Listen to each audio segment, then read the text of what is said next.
Colleagues, can we get back to our...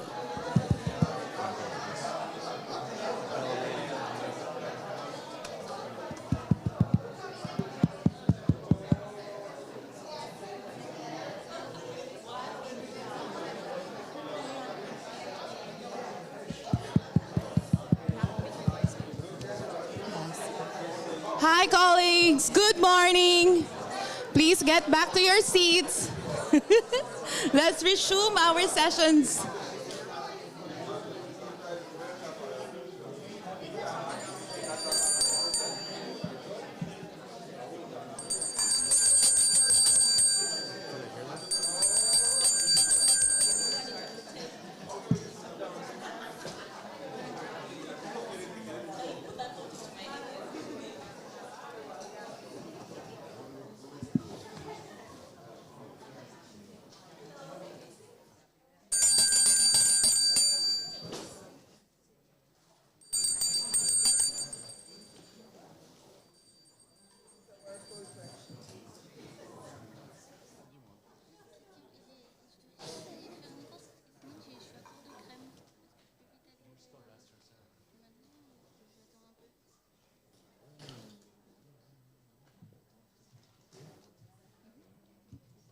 Welcome back, everyone.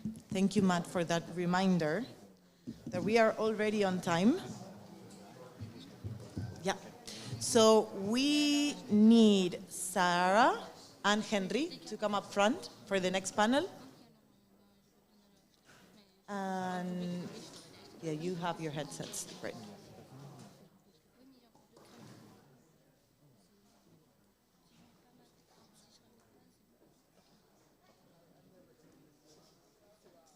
For those at the background, we can slowly start to take our seats. Please.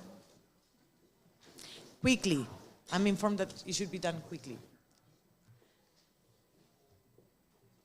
Okay, so we move on. And we're also missing Nurgul, right? Oh, sorry. There's a microphone right in front of my face. So we're moving on to the second session of our global conference. This is a little bit of a background and a scene setting for what the global conference process also stands for and what has happened before it. I will now give the word to Justin Kilcullen, who would be the moderator for this section. Thank you, Justin. Thank you, Joe, and welcome. Now that the formalities are over, the work begins. So there's two parts to this session. We're going to have an introduction to the work that we're going to do for the rest of the day, and then we'll follow it by a panel discussion, which I will introduce later. But to get us going, we're going to ask our new incoming co-chair of CPDE, Nurgul Dajnaeva, to join us, and she is going to speak to us on the background, objectives, and expected outcomes of this conference. Nurgul. Thank you so much. Welcome to the conference. Thank you very much for joining this session. Let me share a little bit of background and introduce to what we are going to do today. Role of CSOs in the world in the development.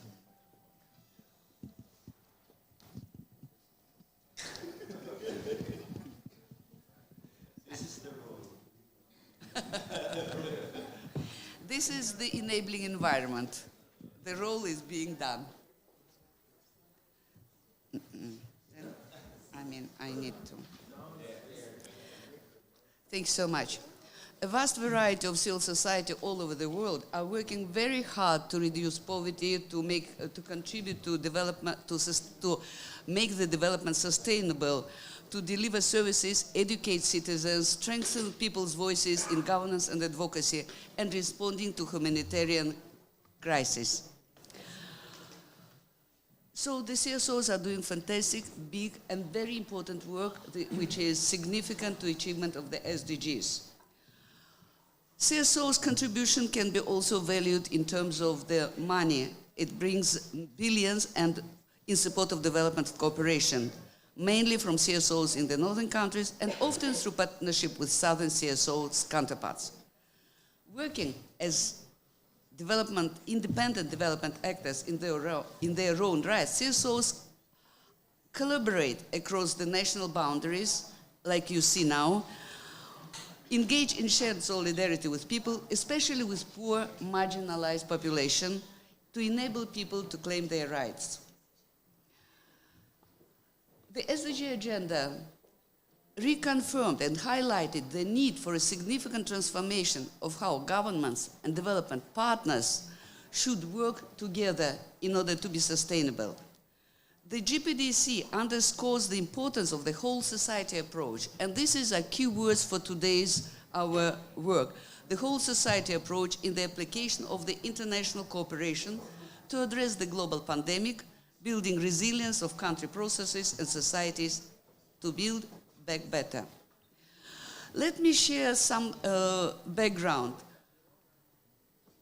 In Accra, Busan, Nairobi, civil society actors, civil society organizations were already recognized and reconfirmed as independent development actors in their own right. Co-chairs of the CPDE in 2019, during the senior level meeting, called on the GPDC's stakeholders to chart joint actions and assess challenges and bottlenecks, and to identify and implement and disseminate solutions to enable civil society contribution to sustainable development. Now, towards building trust for enabling environment of the civil society, we should pay attention and welcome that GPDC attention to CSO enabling conditions as one of the 10 indicators of progress and the implications for government to improve the environment. And we can say that the evidence gathered to date points to a different reality for very many CSOs in the world, very mixed experience with respect to CSO enabling environment. For CSOs for SDG to be realized, all stakeholders, governments, donors, civil society organizations, private sector, parliaments, must build, develop, and inculcate trusting environment. And this is one of our objectives here. Contribute, understand better how we can build trust environment for each other in order to be effective in our actions. Civil society is facing tremendous challenges in the process of shrinking space for many CSOs in the world. There is a need to build mutual trust with various stakeholders.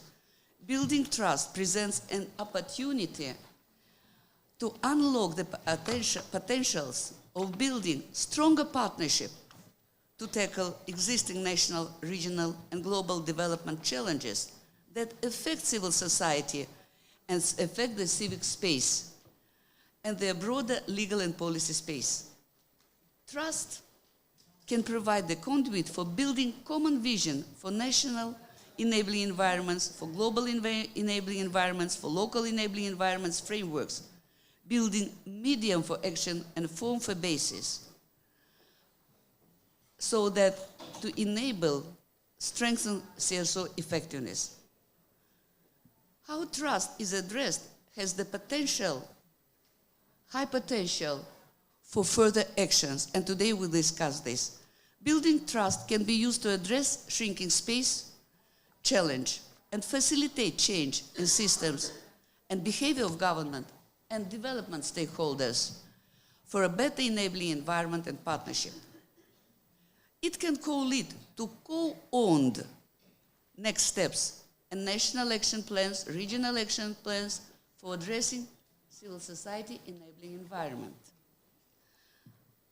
for their own and for mutual effectiveness. Some countries have already established action plans.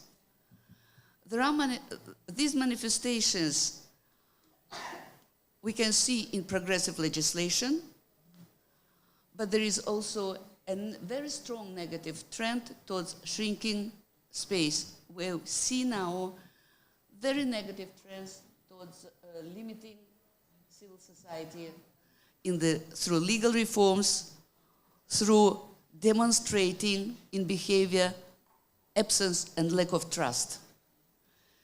With this background, having us as independent actors, development actors in our own rights, we want to contribute to building trust, and the objectives of this concrete conference is to agree on concrete steps and generate public buy-in for joint action and strengthen the actions for civil society enabling environment and partnership by drawing on commitments to the CSO enabling environment that guide how stakeholders should partner together in a better, more effective way. The expectations from this conference that we shall adopt key messages developed for the HLM3 and next steps for country actions and for global actions on building trust for CSO effectiveness, and adoption of the Geneva Declaration and next steps for the HLM3 and beyond. The Geneva Declaration will be presented later on by our distinguished participant, Brian.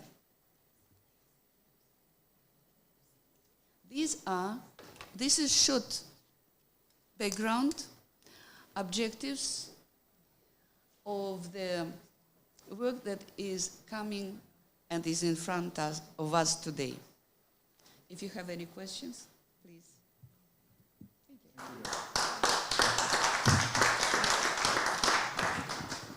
Are there any questions for Nurgul? No. She's released. Thank you very much, Nurgul. That was very succinct and very helpful to situate what we're now going to talk about. The work on this concept of trust didn't just start this week. It actually started quite some time ago when we decided that in leading up to the HLM, we should have promote multi-stakeholder dialogues around this issue at national level and at regional level. So way back around last March and April, we made plans for this. And over these months, we have had 12 national level country dialogues. And they include countries like Tanzania, Argentina, Kyrgyzstan, Zimbabwe, Albania, and the Philippines, amongst others. And the idea was to bring the results of those national level to the regional level, where there could be dialogue, again, taken at regional level. And perhaps, I should say that there were government representatives of one sort or another in nearly all or most of these dialogues, along with other stakeholders. And at the regional level, to have something that might be a little bit more free, not kind of under individual government, and to be able to explore what came from the country dialogues. And our panel today is, we have the 3 regional coordinators of the areas where these regional dialogues took place, and they're going to tell us what happened. So, on my left is Henry Morales from Guatemala, who is also with the Movimiento Chuquimpop, and also our regional coordinator for Latin America and the Caribbean. We have Sarah Torres, who is from the Reality of Aid Asia and the Pacific, who hosted the one in that corner of the world. And we have the well-known Vitalis Meja, who is Reality of Aid Africa, and who similarly organized a regional meeting in Africa. So, we have about 30, we have until 11:20. Yes, we have 35 minutes, so maybe we have 8 or 9 minutes, whatever it takes, from our contributors, and then we can have some questions. And I'll start with Henry. Bueno, gracias. Tal vez antes de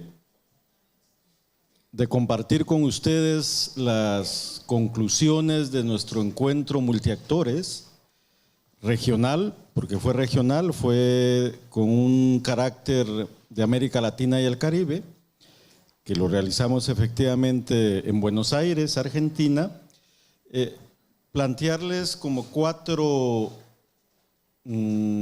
datos para entender el contexto que vivimos en la región. En primer término, la existencia de limitaciones para efectivamente concretar diálogos multiactores. Hay un problema acentuado en unos países más que en otros, en donde las organizaciones sociales, los sindicatos, las ONGs, se ven como un sector de oposición a los gobiernos.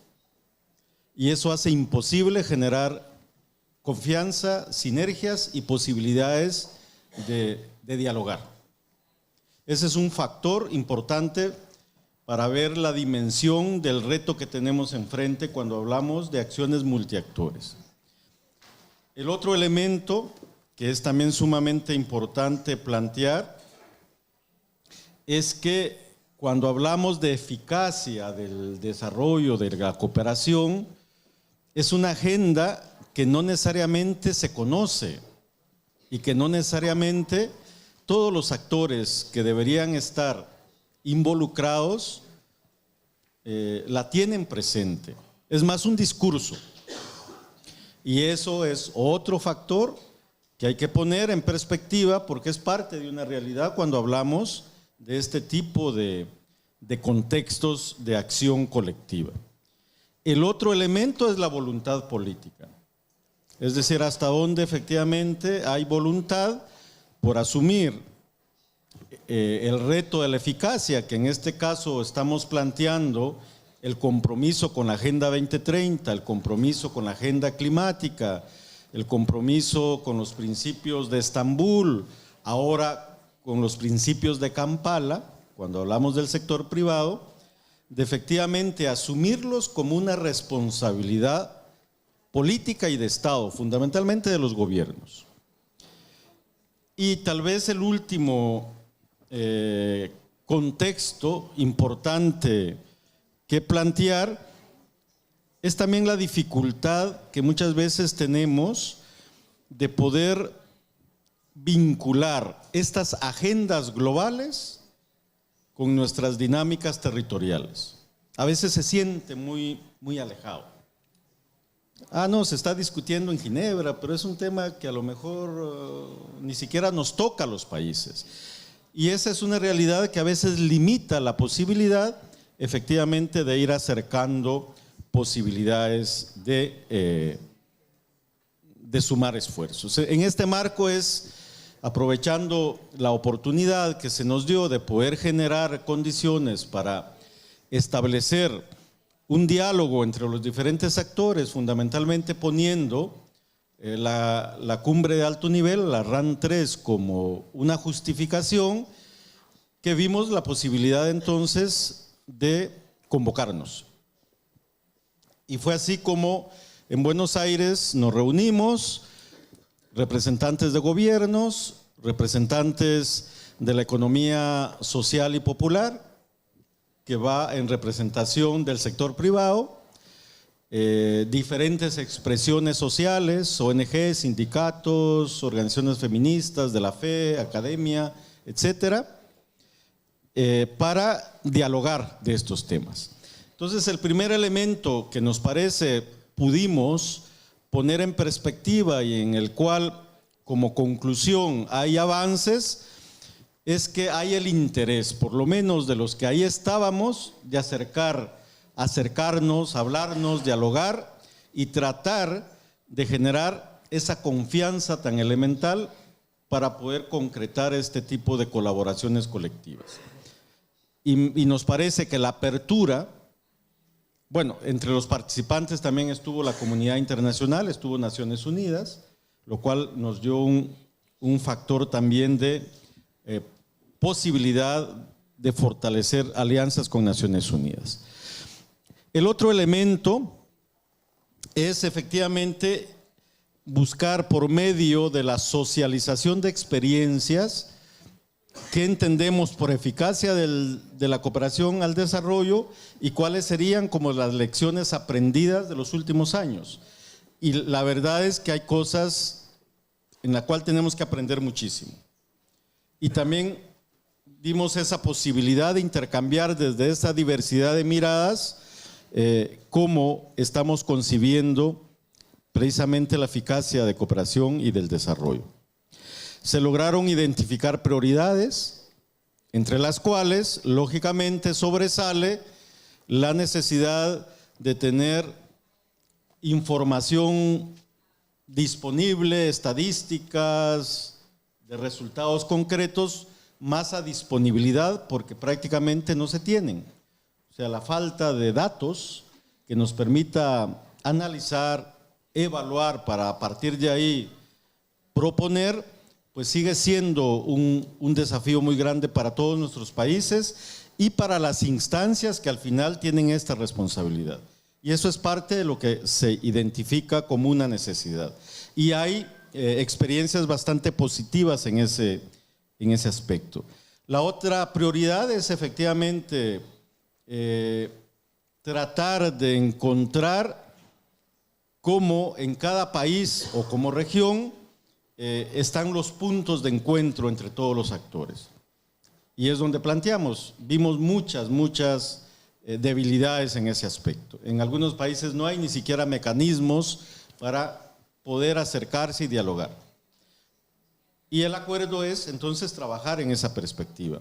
Incluso le planteamos a la Organización de Naciones Unidas que como comunidad internacional pueden jugar un papel importante para tender puentes, para sentar al sector privado, que entre todos los actores sigue siendo un tema que requiere más discusión.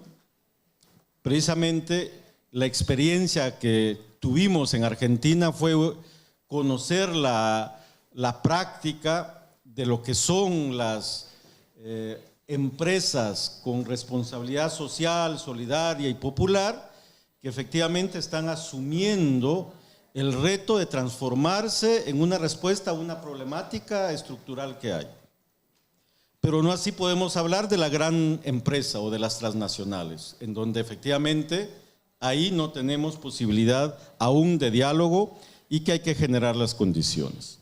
Entonces, ese nivel de identificar por dónde hay que trabajar también se pudo plantear y se identificaron, lógicamente, algunas propuestas de cómo hacerlo. Pero fundamentalmente eso, la importancia, la necesidad de que nos sentemos todos los actores y hablemos, dialoguemos, acerquemos posiciones y rompamos esa lógica si eres gobierno, eres organización social, organización o empresa, y tratar de encontrar efectivamente puntos que nos unan y no que nos distancien o nos generen efectivamente esa imposibilidad a veces de sentarnos en una mesa y hablar de estos temas tan importantes.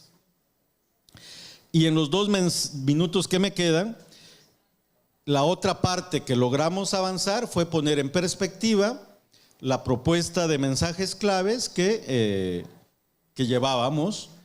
La pudimos dialogar al respecto y conjuntamente llegar a una propuesta como región que pudiera retroalimentar efectivamente esas ideas y esas propuestas que como región demandamos hacia esta institucionalidad global que tiene que ver con la eficacia de la cooperación para el desarrollo. Y efectivamente, como una gran conclusión posiblemente, es que sí debemos de asumir nuevos retos, nuevos desafíos, trabajar por la voluntad política, trabajar por ver esta dinámica en una perspectiva de mayor horizontalidad, no de norte hacia el sur o viceversa, sino sentirnos como actores que tendríamos los mismos derechos y en donde ya sean donantes, ya sean receptores, ya sea sector privado, tendríamos la misma responsabilidad también de rendir cuentas y de también medir nuestro nivel de estar asumiendo los compromisos que hemos asumido en toda esta dinámica que en los últimos años hemos llevado. Conclusión, consideramos que fue una experiencia que nos abre la posibilidad y estamos en ese proceso de negociación, de implementar otro encuentro multiactores, esperamos no muy lejano, posiblemente en Colombia o en otro país, para poder dar seguimiento a esta agenda que pudimos iniciar en Buenos Aires y que nos dejó resultados muy positivos y que nos da legitimidad para venir acá y plantear entonces los elementos que traemos para la RAN 3. Bueno, en términos muy generales es lo que podríamos compartirles.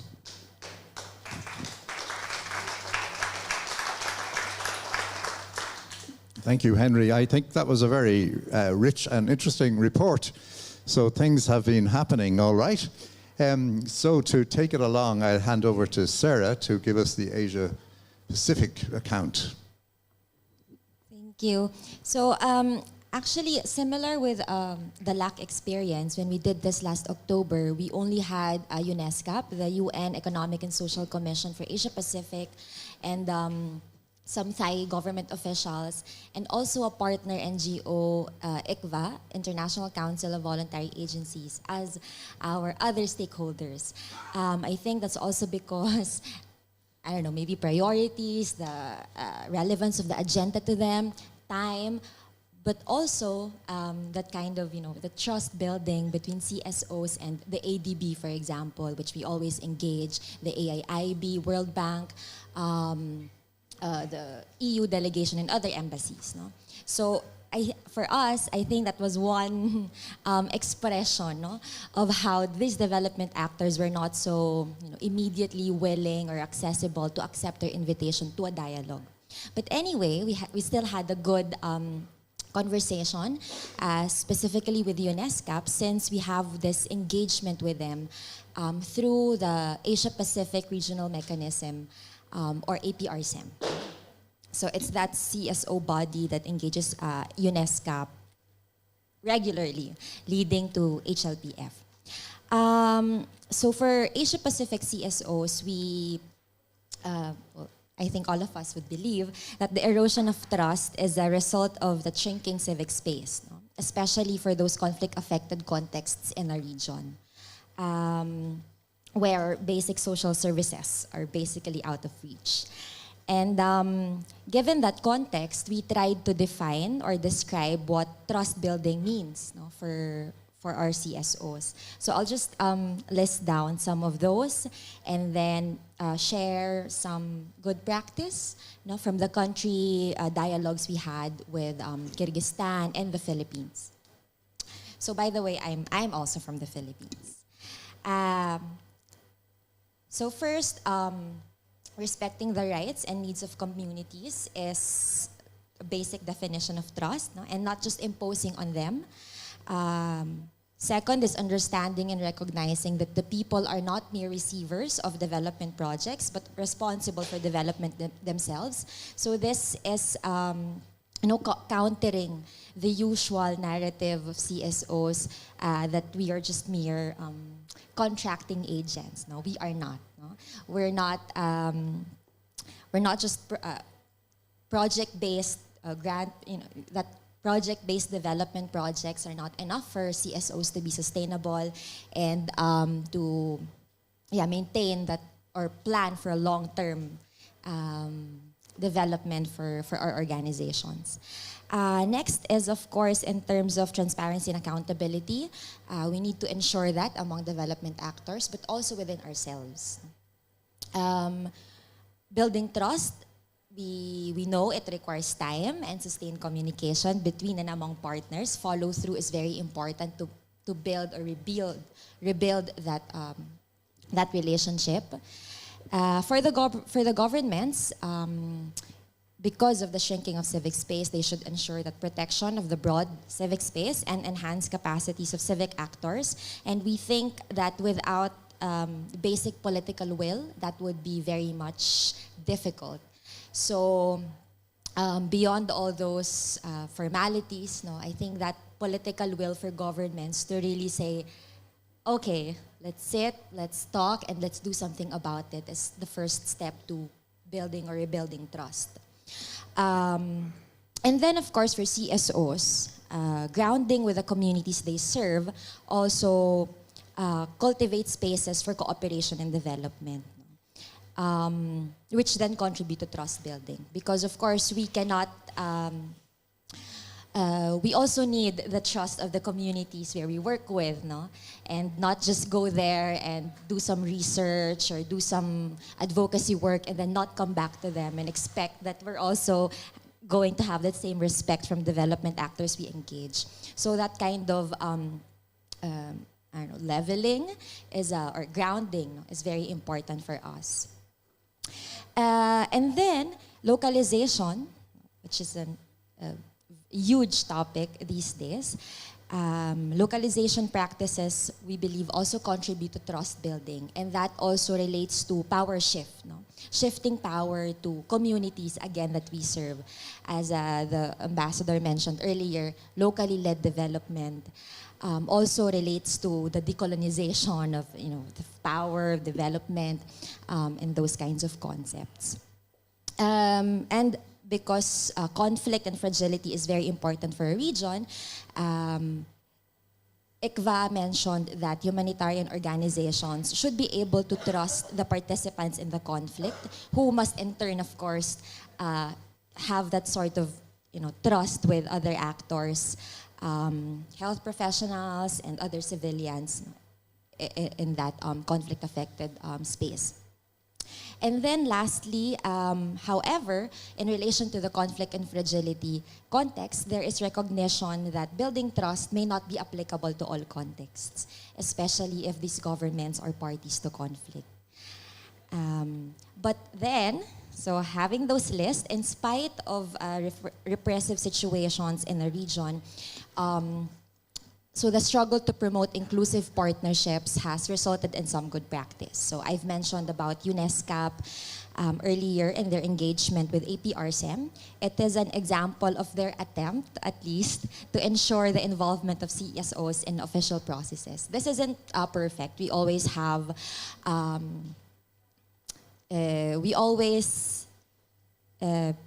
share some concerns with UNESCO about limited space in official processes, but at least our CSO platform tries to leverage its members' expertise and experience in trying to influence APFSD or the Asia-Pacific Sustainable Development processes, towards the HLPF, the Voluntary National Review, and other sub-regional mechanisms. For UNESCO, so in the dialogue, we tried to ask for their commitment to continue to work, improving the ways of our partnerships. And this is just beyond informing and consulting CSOs, but also really towards empowering CSOs to actually influence official documents and declarations. And then in the country work, so just a few more minutes, our member in the Philippines Council for People's 2 minutes. Development and governance, yeah. So they are trying to, our country is in a very, very repressive government, having the president as a son of a former dictator, but then they're still trying to influence, engage local government units. For example, they had this experience in Baguio City where the council was able to file an ordinance against red tagging. So that was one good one. And in Kyrgyzstan, they held a multi-stakeholder dialogues on enabling environment for CSOs and trust building, and they have a work plan for that. Okay, so lastly, as a result of that regional dialogue, we signed a set of key asks, from Asia Pacific CSO. So these is our statement of principles for the GPEDC HLM3, and it can be found online. So it basically, from the global declaration, we adapted it to the regional context and have our own set of key messages. And in relation to that, we also signed this action agenda recommitting to the Istanbul principles, because we also consider that we need to continue improving our own transparency, accountability, partnerships, etc. as CSOs. That's all. Thank you. Thank you very much, Sarah. It's very good to get the different things happening in different corners of the world and the different approaches, but all feeding into what we're hoping to achieve next week. So, Meja from Africa. Speak from over here. Good.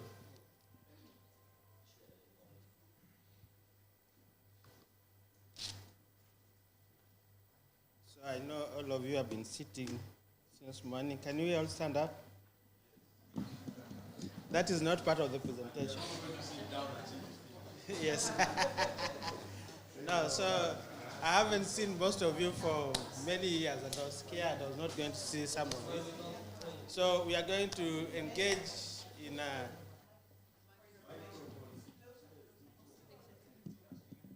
we don't need to interpret this. This is happening live. So to celebrate life, we are going to engage in a bit of singing, and it is in support.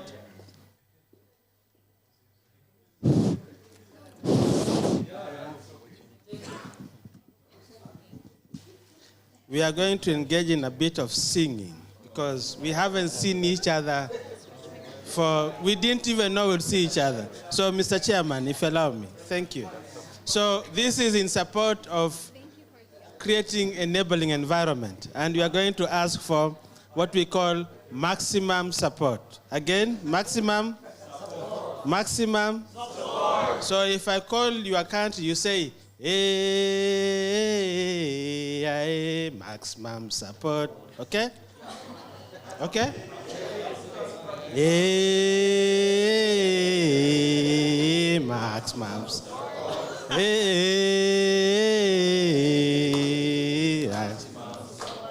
Zambia, yauya. Hey, maximum. We want maximum support, maximum. No, so. Okay, so when I say we want maximum support, you say maximum support, okay? We want maximum support, maximum. So when I call the country, you say, hey, maximum. We want maximum support. We want maximum support. Uganda, yauya, hey, maximum. Zimbabwe, yauya, hey, maximum. We want maximum support. We want maximum support. We want maximum support. Kenya, yauya, hey, Philippines, yauya, hey, Peru, yauya, hey, we want maximum support. We want maximum support. India, yauya, hey, maximum. Ghana, yauya, hey, maximum. Brazil, yauya, hey, maximum. We want maximum support. We want maximum support. Thank you very much.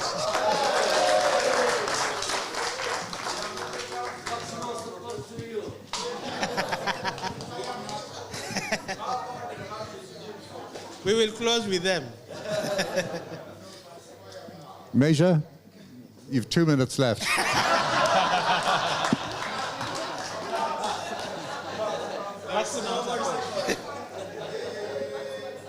No, thank you very much, colleagues. Thank you for participating in Solidarity Song. So in Africa, we held our meeting in November. We had about 50 participants. We had 6 African governments, 1 regional body or continental body, that is AUDA, NEPAD, and we had civil society coming from around 18 countries.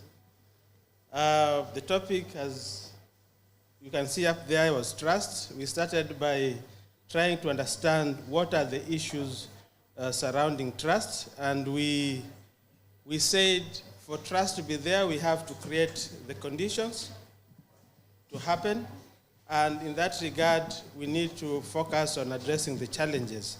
And these challenges particularly focus on the issues of low level of trust between government and CSOs and other development actors, poor coordination among civil society and government agencies, things to do with the lack of finances to facilitate engagement, that these form the core of why trust is not really an issue of, for discussion. The second element we also noted were challenges to do with the hostile political environment that some of our colleagues were experiencing, and that because of that hostile environment, there was really no interest or desire to engage with governments.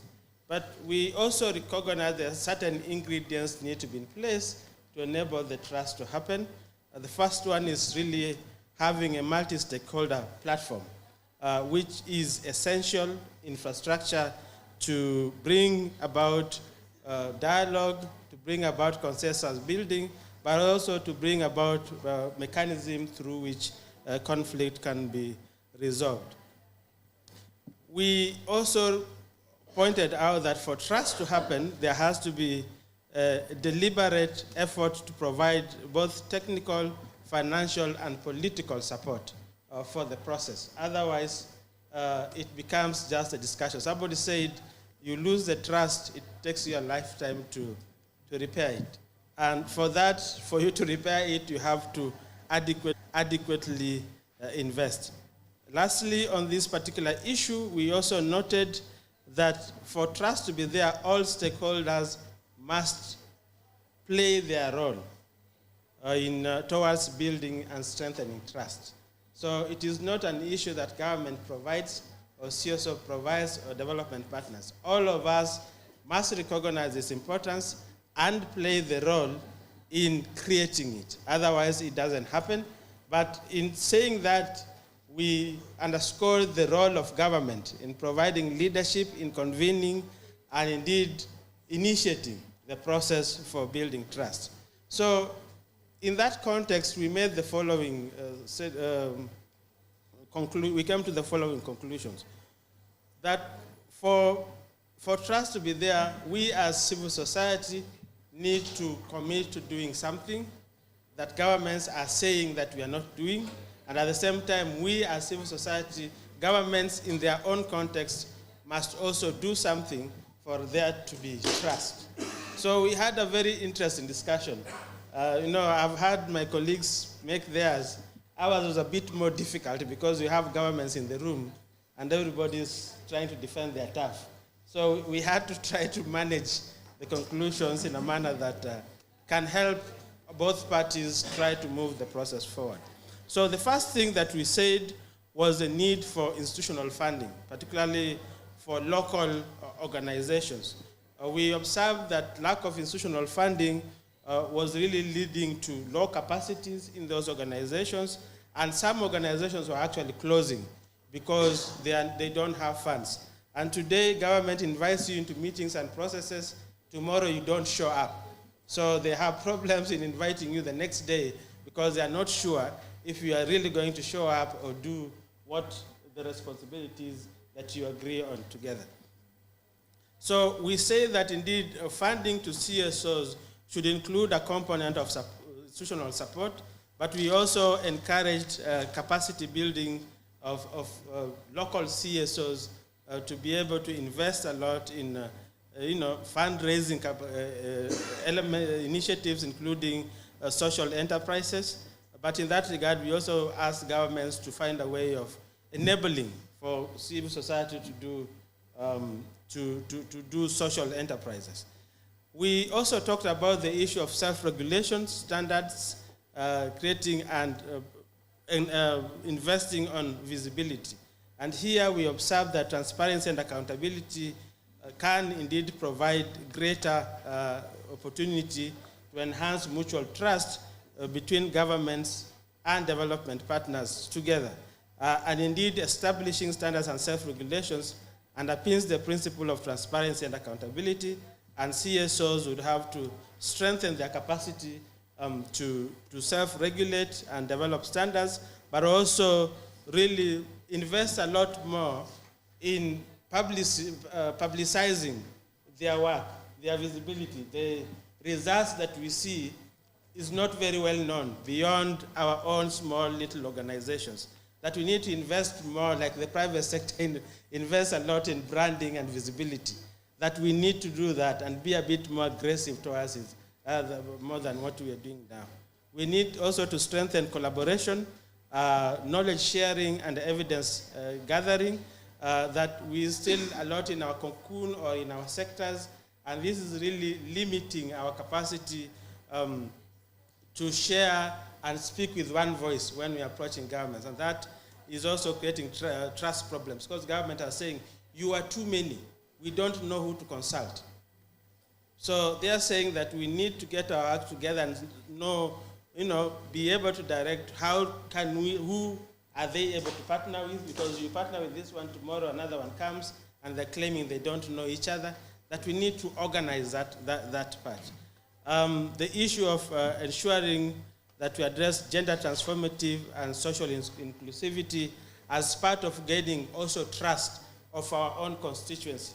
That is also important, so that we don't just focus on building trust with the government in the partnership, but we gain more legitimacy when we engage and build trust with the society, particularly on the gender side. The last 2 points, then I shut up, Mr. Chair. I see you looking at me. Is maximum support. Yes. Thank you. So then we also looked at, okay, now that we are proposing these ideas as what we would like to do different in order to spur trust, what should government do? First, we looked at the issue of the legal framework and policies, and we said that the existing policies and legal frameworks are not conducive to promote mutual trust. And this will have to be reviewed to really enable government to engage and partner with CSOs in addressing trust issues. That the review must provide a conducive environment for building mutual trust. It must be carried out in a consultative and participatory framework where civil society are part and parcel of the process. We also need to focus on the issue of institutionalization of engagement framework, so that it's not one-off, because it is more predictable and more useful. You build more trust when we know that we are going to engage next time without any preconditions. So we are saying that the engagement has to be institutionalized, and there has to be a framework for it, for that to take effect. Then we also observed, no, we didn't observe, governments themselves observed that they have information gaps about civil society, and that creates a lot of uncertainty and distrust between themselves and us and what we are doing. So they recommended themselves that they want to improve on their own effective information management system, where they are able to collect data and information with regard to organizations and programs and areas where they are, for purposes of also knowing how to partner well with organizations. And that part of investment was part of their commitment to see how they want to digitalize their system, but also strengthen the regulatory bodies that are responsible for NGOs. Also, the elements to do with sensitizing regulatory agencies. We know the bureaus, especially in Africa, are one of the most scary structures in the government, especially the ones that deal with NGOs. So we said that those bureaus need to be sensitized on the important role civil society organizations play in development, humanitarian services and other advocacy and research areas in order to really enable them to understand what we do and build their trust and turn them into being very supportive organizations or structures. I thank you, Mr. Chair. Exactly 10 minutes. So we're now 2 minutes over time. Just wondering if conference conveners would like to say, can we have a microphone? Sorry, I was just saying that we're looking for a little bit more time, and so will we say 5 or 7 minutes? So what we'll do is we can have questions or comments from for yourselves, and then we'll just come very quickly to each of the 3 panelists to make a short response to something that they feel they can do, and that should cover it. Anyone like to start? G10, Anna, Georgina, and Roberto. That's 4 for the moment, and I'll call again later. Yeah, I think it will work. Yeah, thank you for all the presentations. Very helpful, very insightful. Yeah, just to reflect on the discussion points from Sarah. Yeah, you were touching on the challenges with the multilateral financial institutions and, of course, the civil society shrinking space. No? And I think this is quite a serious concern in a way, because if you look at the financial institutions, I think they are also the one that are actually also promoting the private sector, focus in specific countries. And when you look at the shrinking space, it's not just shrinking space of the civil society. I think this is accompanied with also the space, the creation of more space for the private sector in the sense. So this is a very deliberate, very conscious process, no? And who are involved in this? You have the financial institutions, and you have the donor countries. And I think so we somehow need to be clear on this aspect, no? This dynamics. And so when you come up with a strategy, we need to engage all this, no? And I would also, it's good that today morning, the ambassador was also referring to the Indonesian, they was just referring to the Indonesian measures, no? It's also good in a way because sometimes it's also good to look at the other challenge. One of the challenges, of course, is not just limited to the donor countries or the IFIs, but then also with some of the developing countries refusing to, or not necessarily refusing, but failing to commit to the effectiveness agenda. For example, the major middle-income countries like India and other countries. So they are also unwilling to commit to the effectiveness agenda. I think this affects the application or the perception of effectiveness agenda in certain countries, and ultimately it affects asserting the civil society speech in our own context. So probably with the Indonesian presentation today morning, so maybe we can call for the push in the G20 agenda, because the G20 is coming up, is coming every year, but somehow I think that's maybe a good space where we can push the effectiveness agenda, and ultimately it's good to emphasize the interconnectedness of this entire process. So whereby we can intensify our push and pressure to all these financial institutions, the private sector, the donor countries, including the major developing countries as well. Thank you. Thank you, G10. If you pass it on to Anas there. Merci. Please, would you like to put your... merci pour les 3 présentations. Moi, je profite un peu de l'opportunité de vos présentations pour poser 2 éléments. La première, probablement dans vos expériences respectives, la question, l'intérêt de l'aide au développement de manière générale, il est variable d'un pays à un autre et d'une région à une autre. Et je pense que l'engagement d'un dialogue entre les acteurs au niveau local ou régional se fait par rapport à l'intérêt accordé à cette question de l'aide au développement. Et je ne sais pas si vous avez trouvé dans vos cas respectifs cette différence, c'est-à-dire d'engagement d'un pays à l'autre par rapport à l'importance déjà de l'aide au développement. Deuxième chose, nous ne sommes pas en tant que société civile des acteurs, je veux dire, homogènes. Il y a une hétérogénéité, une diversité d'acteurs. D'ailleurs, d'autres ONG ne sont pas avec nous, sont à l'extérieur par rapport à d'autres, je veux dire, objectifs et stratégies. C'est la même chose pour les autres acteurs. Est-ce que vous avez trouvé des acteurs qui sont, par exemple, dans le secteur privé. Le secteur privé n'est pas homogène non plus. Est-ce que vous avez trouvé dans vos expériences respectives un secteur privé plus prêt à engager ce dialogue au niveau national et régional? Je me limite à ça pour donner la parole à d'autres. Thank you, Anas. Georgina.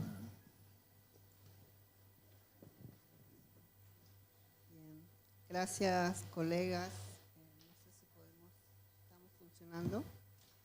Gracias por las exposiciones. Realmente solo voy a agregar algunos elementos que ya Henry tocaba, pero que tienen que ver con las expresiones que dieron los gobiernos sobre la eficacia del desarrollo.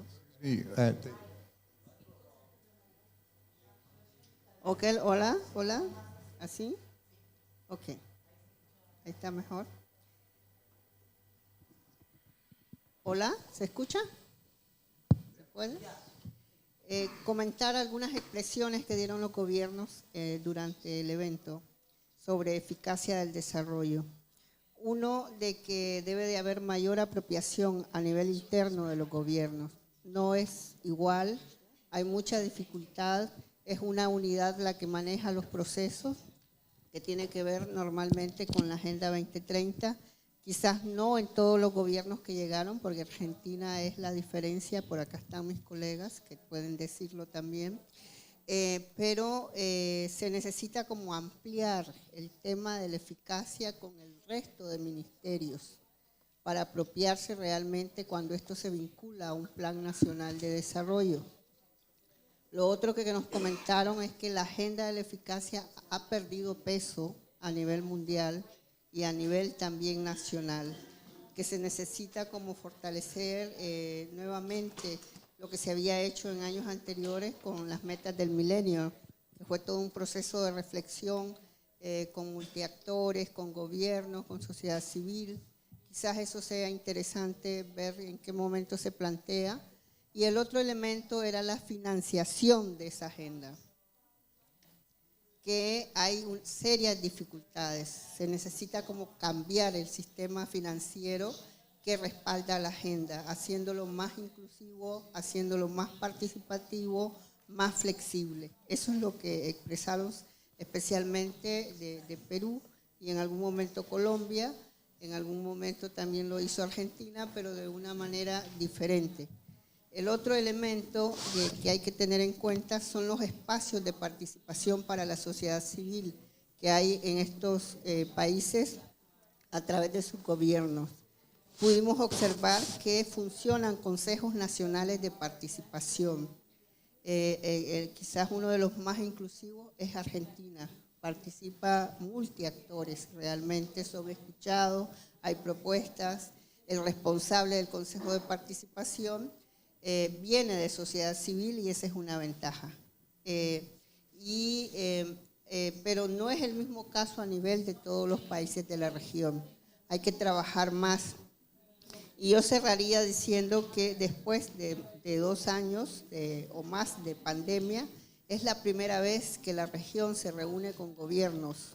Por eso esta actividad es magnífica.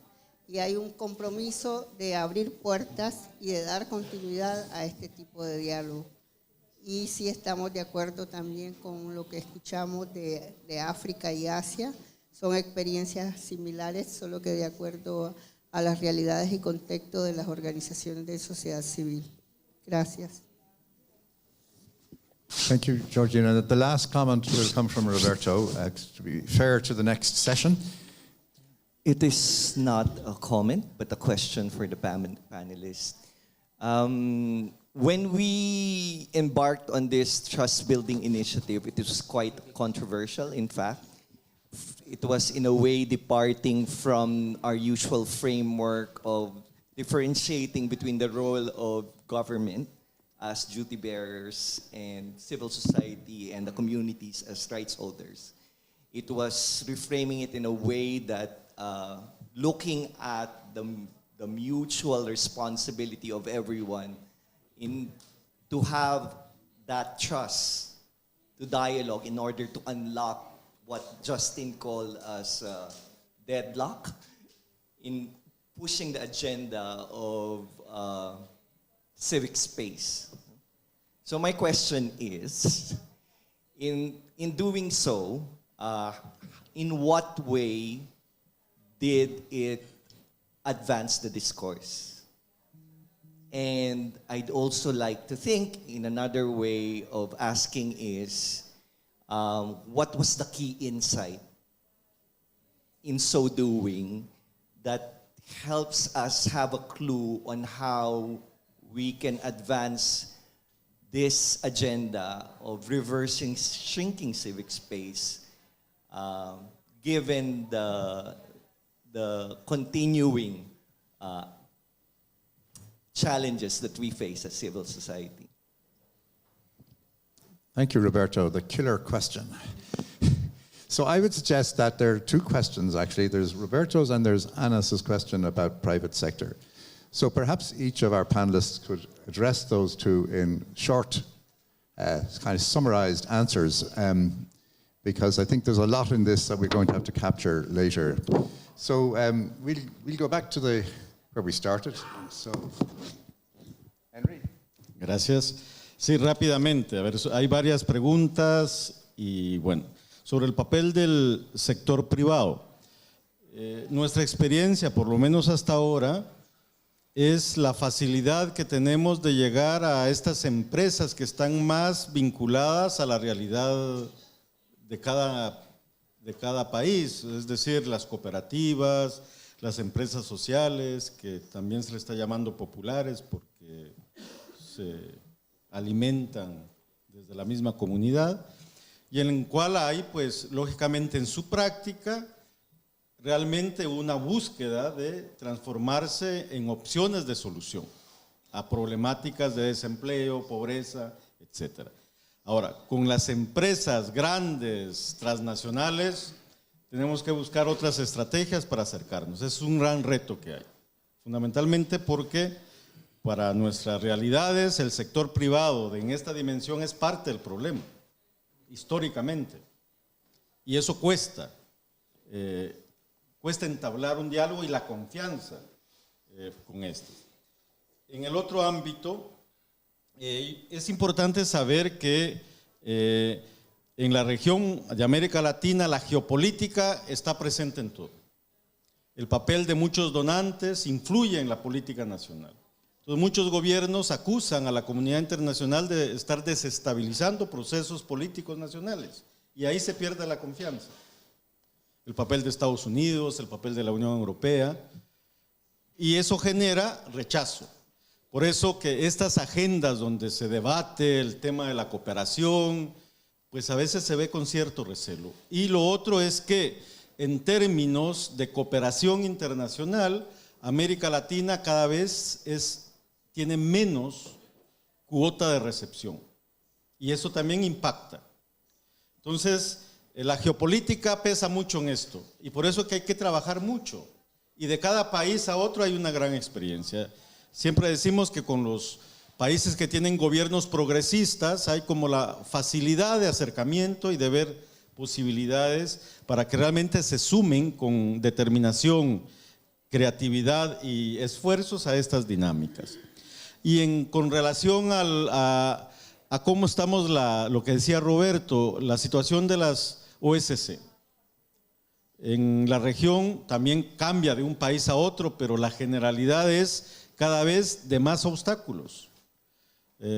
Ya se decía, a veces nos acusan de ser terroristas porque estamos en contra de la corrupción o que somos la oposición política, y eso marca cortinas de hierro que genera imposibilidad de diálogos y acercamiento. Entonces son retos que tenemos que trabajar, con menos financiamiento para temas de la agenda de derechos humanos, porque es una realidad.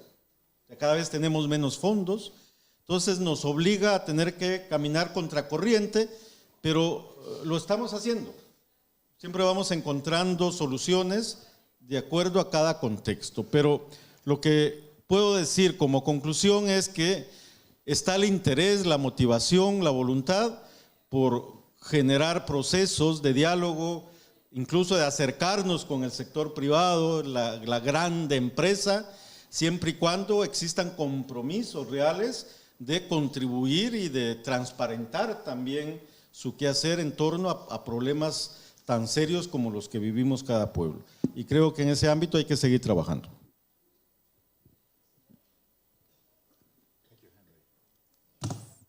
Thank you. Actually, for the region, we might have these different concepts, different framings, but essentially, trust building is something that we have been through dialogues, through campaigns, through advocacy. It's a new term. I mean, we just use this this time, but it has been there. It's nothing new, basically. G10 was referring to engaging IFIs. It's a way for us to try to build this solidarity with them, mutual trust, strive for, have that respect for each other through dialogues or just conversations during the ADB annual meeting, but to no avail. So for the region, we might have tried to describe it, but these are things that we have already said before, maybe just in a different term. But still, at the end of it all, we see that without that, again, that political will to engage the CSOs, it would be difficult to say we advance in the trust building. However, of course, that's not something that governments just give to us freely. So we go back to how we advocate and campaign and build solidarity among our ranks and push that door, that envelope. So it's nothing new for the region. We've always been done that. And again, there's new concepts, locally led development, localization, doing more country work. Yeah, it's something in our strategy, in our plan. So I think we might say for next year, we try to develop a program around power shift, decolonization of aid. But again, these are things that we have been saying before and doing research before and advocating before. So the reframing is good, but essentially it's that, again, consolidating our ranks and pushing that envelope to finally have that engagement with sectors that are very hard to engage with, such as IFIs. And in relation to the question of Anas, so it's hard to engage IFIs, more so the private sector. We haven't really tried engaging the private sector except for our work on the private sector watch. So it's more of trying to do that research first and explore how we can talk to them. But for the region, to be honest, maybe same with Black, it's almost impossible because the impacts are around environment degradation and human rights, killings. How do we dialogue with the private sector in that regard? So we're trying to look into that social enterprise and having them, trying to build solidarity with them and see how we can dialogue with the private sector, the IFIs, with this kind of, other sector, not just CSOs, with us. Thank you. No, thank you. Well, the issue of private sector, I think, is very interesting. But I think in the context of trust building,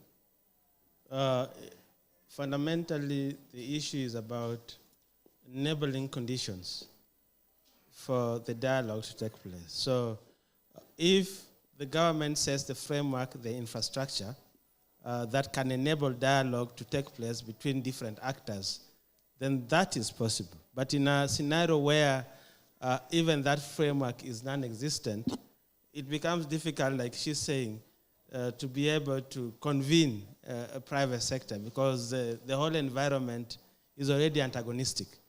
And so deliberate investment in securing that environment, in diffusing those tensions, to allow for each stakeholders to be able to dialogue and engage with each other should be a priority, in my view. And not, immediately just try to reach out because it becomes very difficult. And most of the times, government or private sector they're almost intertwined. So it becomes a bit difficult if you don't program that properly or build a framework around it. Indeed, the issue of the development effectiveness agenda, political momentum is low, it's dwindling, but what we are trying to do is to try to gain as maximum or milk it as much as possible. So forget about the political undertones that exist. We are trying to see how at the national level can you use it to create enabling conditions for your work. That's why at the political level, we try as much as possible to gain commitments to take some steps, or government committing to make steps. So we can then try to use those commitments to drive the agenda at the country level, which then brings me to the point Roberto was asking. What is the essence? Why trust? And indeed, he's right. People were asking, why should we obsess about this? But now you see, actually, the whole summit is pegged on trust. Because we keep demanding, and nothing changes. We have been demanding since 2005. Nothing changes. We met in Busan 2012 saying this and this and this. Nothing has changed. It is now time to start looking at what other steps, what other measures, what new application, what new software is needed to be injected in this animal to get it moving. And so a couple of things that I learned from the Nairobi meeting. Just by mere fact of bringing government and CSOs from different countries where they don't have to, because they can't shout because they're all in foreign country, to have a discussion. That for them was even mesmerizing, both for the government themselves and for the CSO representative. And indeed, it provided each of them an opportunity to self-reflect and say, okay, if this person is saying this about me, right, and I'm saying this about him, how can we, because first you start from the appreciation that development is multi-stakeholder and needs a whole society approach. And if all society approach and we are all partners and we are saying that we need each other, then the question is, what do you need to give and what do I need to take to get it moving? And so I saw government and civil society self-reflect among themselves what is wrong with their partnership. I saw them try to understand each other. Because at first, my good friend is there. All I will tell you. He was screaming and shouting, why are these people here? Why you are the ones doing this? But after 2 days, we sat down and said, okay, what do we need to do to move these things forward? And surprisingly, some of what CSOs were saying and some of what the government was saying were the same. Both of them pointing at each other, but also pointing towards each other, saying, here we have done wrong and we need to do the following. So I saw that as a way of really saying, indeed, trust can be built when we understand each other better, when we understand our issue and we understand their issue. So I see trust being used to break the ice, even in the most difficult countries, because it is about starting a conversation with each other as stakeholders that development is paramount, it's people we want to engage for, and therefore we need to do things different. And I think trust is the new application to really unlock most of the things and that now then move into the practical addressing disenabling conditions in the countries. Thank you. Thank you, Major. That was a nice positive note on which to end. Just to say that there will be a conference declaration circulated this afternoon, and there's a lot that has been said here that could have gone into it, but our time ran out on us. But I do think it's important that we capture what has been said from these three dialogues, and that we've put an annex, I think, on the declaration. It won't be ready in time, but for ourselves, for capturing this, that it should be there as a backup to the declaration, because there's some really good learning has been done, really good experiences and insights, and we need to capture after all that effort over the last so many months. So I hand over to you, Joe, and thank you all for your patience, but I think it was worth giving it the time we did. Thank you, Justin. Thank you, Henry, Sara, Meja. We agree with you, Justin. It was worth it giving this panel more time. Definitely, there was a lot of effort put into this, holding these regional dialogues. And I'll just mention a comment we got from Luca from the Zoom participants. He was agreeing in line with Meja on the fact that it's in the table that the discussion takes place and the trust is built with the pros and cons that can have, or the difficulties it may imply. So I'll hand it over to Matt now for the instructions on how we move on to session 3. Okay, well, it seems that we've started to get some of the conversation going, so that's good that we're breaking out now into some roundtable discussions, smaller groups, to further this conversation, but with a little bit of a thematic accent on it. So we're going to have 3 roundtable discussions. One will be downstairs in the lunchroom. That is the first discussion on trust and partnerships, which is going to be facilitated by Deirdre de Burka from Forest International. We will have a conversation on localization, and obviously with some sort of aspect of trust. I guess trust is going to be the thread that ties all this together. That will be, I guess, since I see Brian there, we'll just let Brian stay right there. I believe you're facilitating this session since it's Lucas. Okay. Can we project here?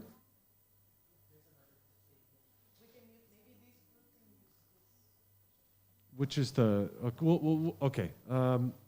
They can run up. You can use this area here then, Brian, for the PowerPoint. And then for the final group, it's EDC and youth engagement, and I think it's Jennison that is facilitating that. And I guess since he's there, he could stay over there, and we'll let that group stay on this side. So the instructions, we're trying to do this a little bit differently than to have key messages and report backs and so on. What we're going to do is something called a gallery walk after, where each facilitator can appoint someone to basically do a description of what was discussed. We're going to go around and hand out flip charts to each of the groups, and maybe to sort of any of the key elements that come out of your discussions to include on a flip chart, and then you'll have someone, we'll walk around as a group and we'll go to each of the flip charts and have someone kind of say, here's what we discussed, how we think it fits into this conversation today, and try to make it a little bit more dynamic than sitting and listening to a few people report back. So those are the instructions. Since we're a little bit behind time, I think we can push this. You can have if needed, we can go till 1:15 before we break for lunch at 1:15. So you're downstairs in the lunchroom, I think. Or should we move Brian's presentation down there for, what do you think?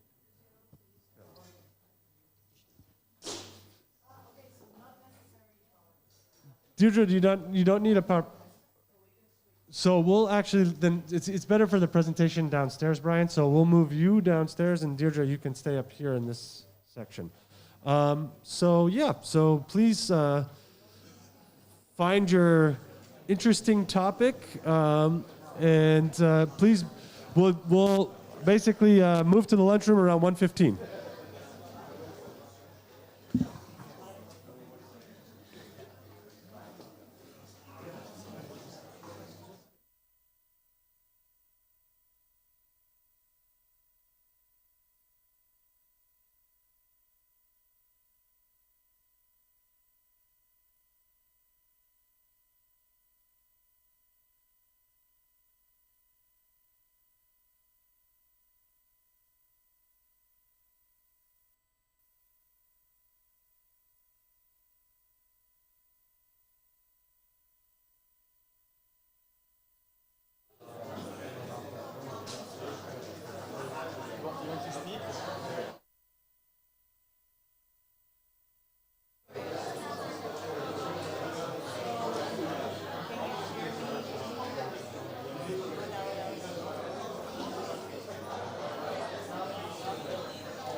They want to meet or not?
Il y a ma collègue qui est... Ok, et déjà normalement, oui. Ok. Tout à fait. L'assurance.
Hello, hello, hello.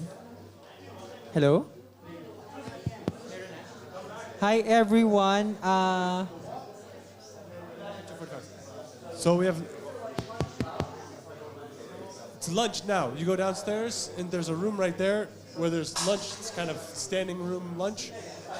We come back at 2:15, and we do the gallery walk. Yeah.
Un, deux.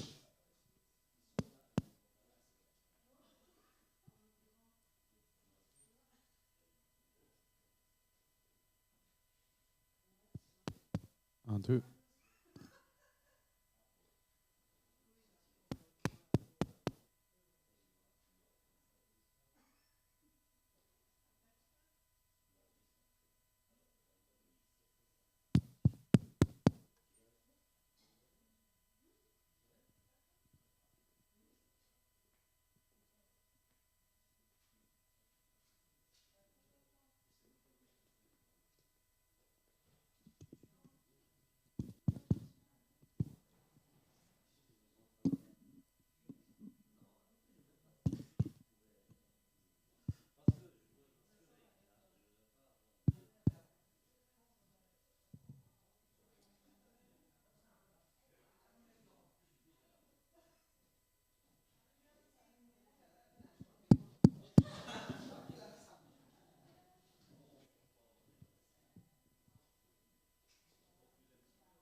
Hello, colleagues. So don't get too comfortable in your seats, but you can take off your jackets. We're not going anywhere. So you're going to reconvene in your group from before, and you're going to go to an opposite corner of the room for what's called the gallery walk.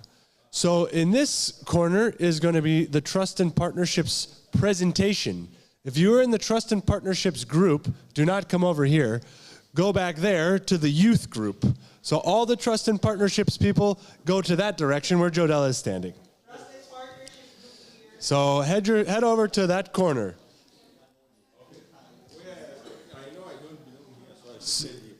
No, you don't belong here, then you should go over there. You weren't here earlier. Where were you? I was downstairs. Okay. No hay traducción. ¿Dónde están los...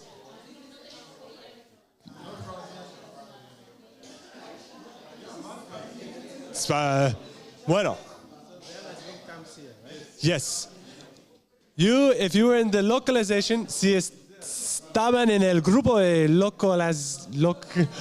localización, están aquí.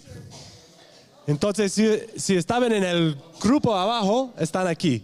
Si vous êtes dans le groupe de localisation, vous êtes ici. Alors, si vous êtes dans le groupe de confiance et partenariat, vous êtes là-bas. Si estaban en el grupo de confianza y partenariat, alianzas, estás allá. And por el grupo de juventud or jóvenes acá, the group of youth is over here. Youth? Sí. So everybody get out of your seats if you're... Youth group here.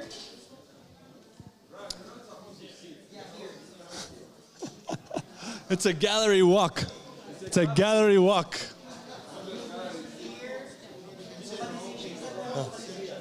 Localization.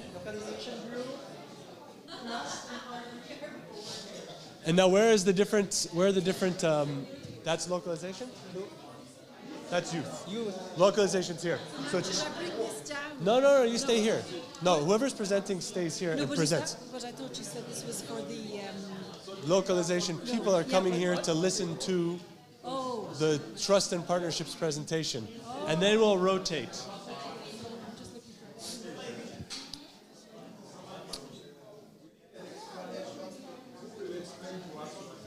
This is supposed to be the rapporteur for Trust and Partnerships. So, this is the, okay. So the story is this, everybody. ¿Hay traducción? ¿Una traducción? ¿Sí? ¿Funciona? Muy bien. Okay. So, the presentation from Trust and Partnerships happens here. The groups move around. So the localization group is the one that's listening to the Trust and Partnerships presentation. And then after, the localization group will move to the youth group and listen to the youth presentation. The youth presentation will come and listen to the Trust and Partnerships presentation. And then the Trust and Partnerships group will come and listen to the localization presentation. Yes. 5 minutes apiece. Speed dating. Yeah. Yeah. That's too late. We should have thought of that before. No, but we had that appropriate translation. It's Peffy. Where is Peffy? Okay.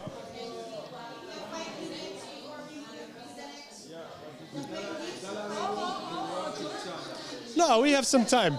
I know. Richard is very convinced about trying to watch Morocco versus Portugal.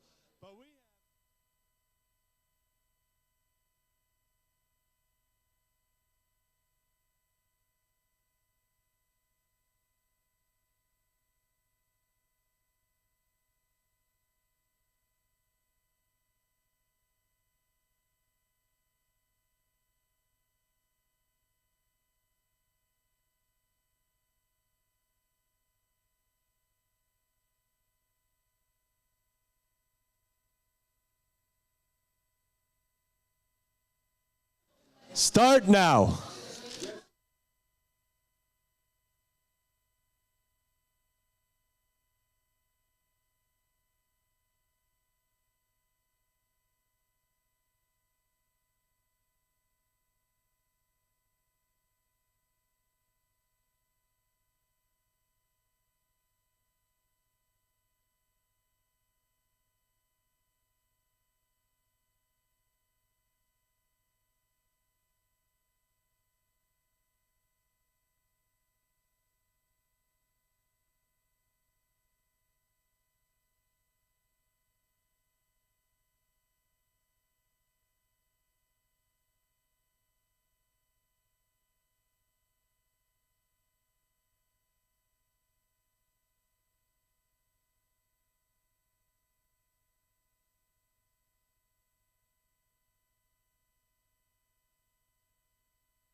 Okay, I think it's time to rotate everybody. So, this group comes here, this group moves there, that group goes there. Try not to have a trample or anything like that in the meantime.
Yes, aqui, ó, just saw your name.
still working. I think so, Okay. yeah. How do we check if Monisha and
Finish up?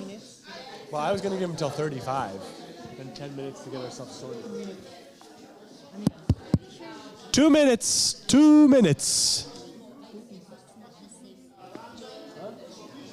And bravo to those that have already finished.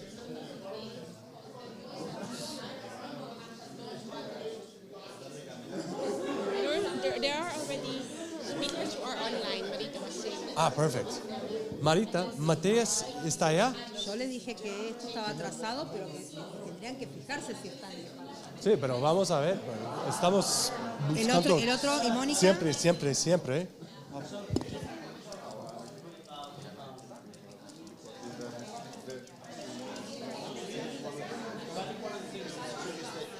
The whole localization agenda follows this real obsession Batman, Batman señal. Él está ahí.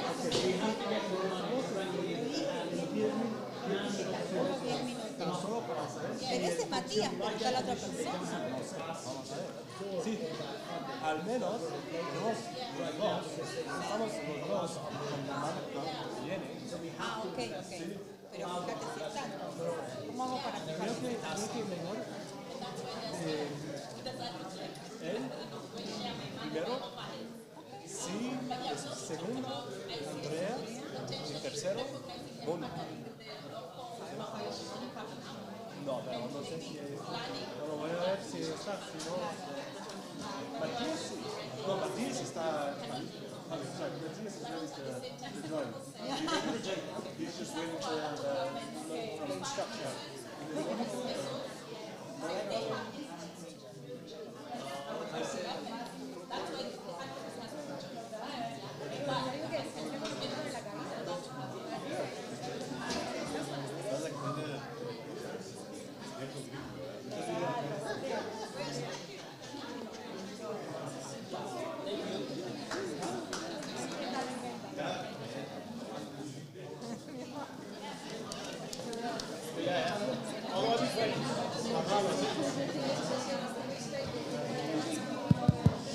Thanks, everybody. We can get back to our normal seats and resume our kind of general standard kind of meeting program.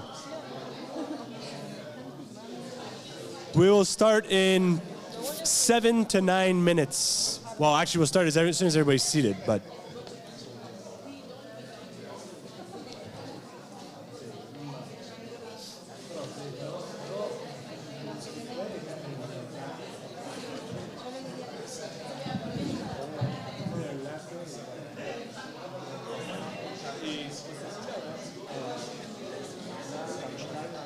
Online na.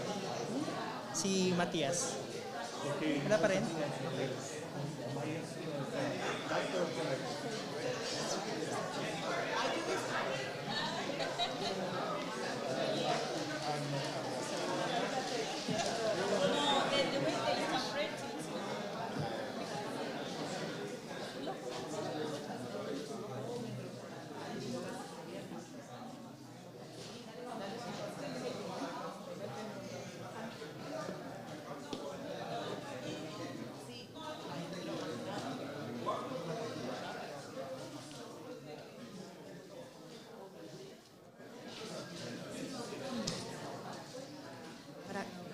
Cambio algo porque este no es el mío.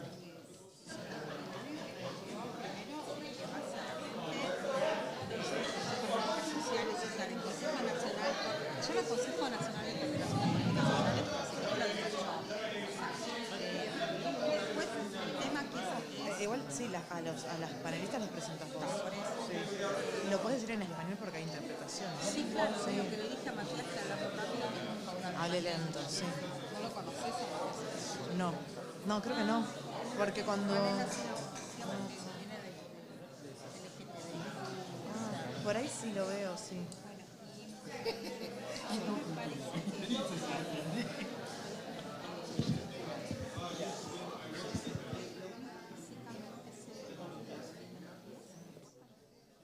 Ok, pero vos lo tenés anotado, vos, ¿no? Listo, perfecto. ¿Y vos te querés a qué tal? Bueno.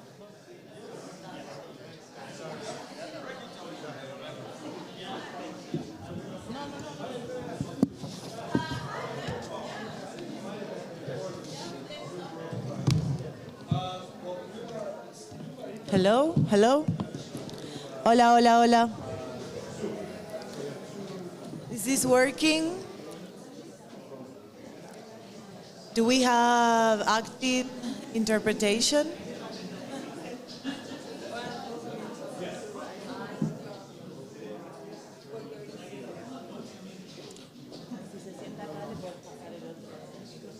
Perfecto, sí. Can somebody do a thumbs up if the Spanish interpretation is working? French interpretation is working? French interpretation is working? Yes. Okay, thank you so much. Okay, so welcome back, everyone. And you've just been through the brief, or not so brief, feedback from the roundtables, discussions.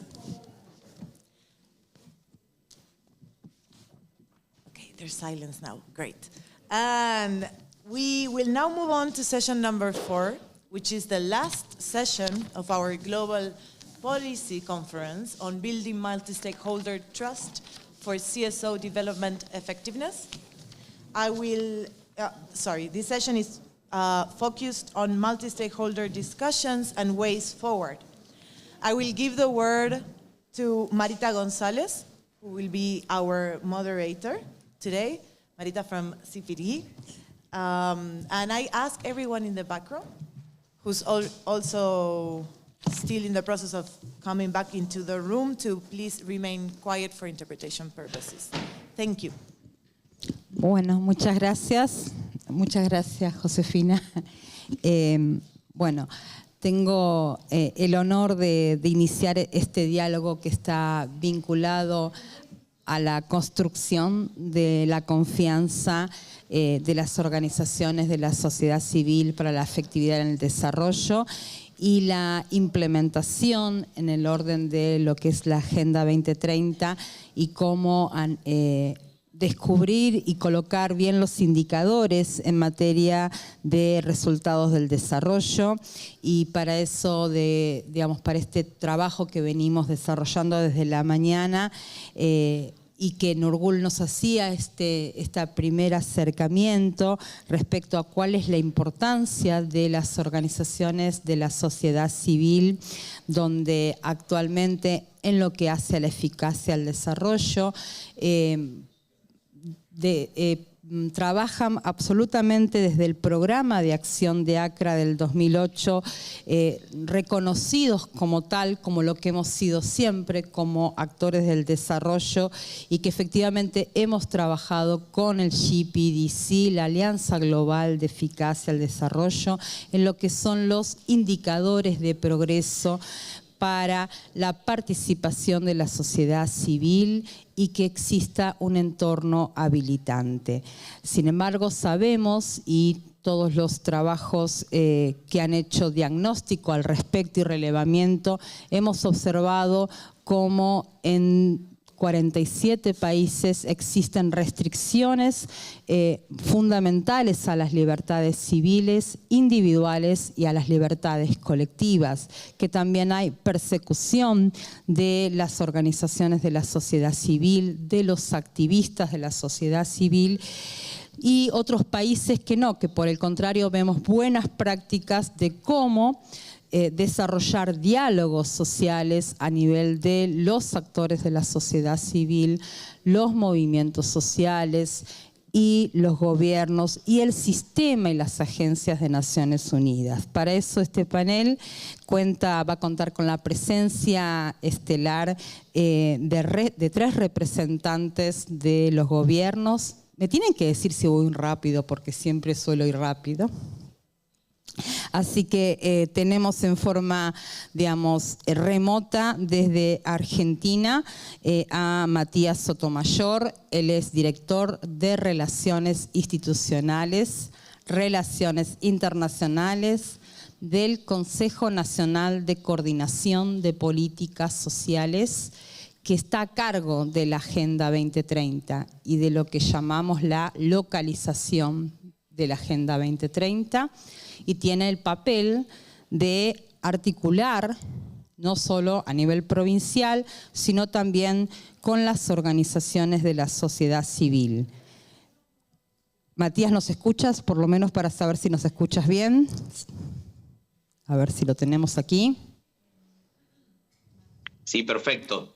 Gracias, Matías. Tenemos también aquí en persona, así que muchísimas gracias por estar aquí, Andrea Ries, que es la consultora senior de políticas y también es el punto focal para la efectividad al desarrollo de Suiza. Y también en forma online tenemos a la directora de planeamiento de política económica del gobierno de Kenia, Mónica. ¿Nos puedes escuchar?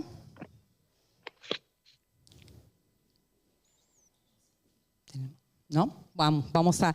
Bien, esperemos que Mónica entonces se pueda conectar, así que vamos a comenzar con algunas primeras preguntas en las cuales tenemos 5 minutos para cada uno de los expositores y luego lograr un intercambio con todas las organizaciones de la sociedad civil que aquí están representándonos.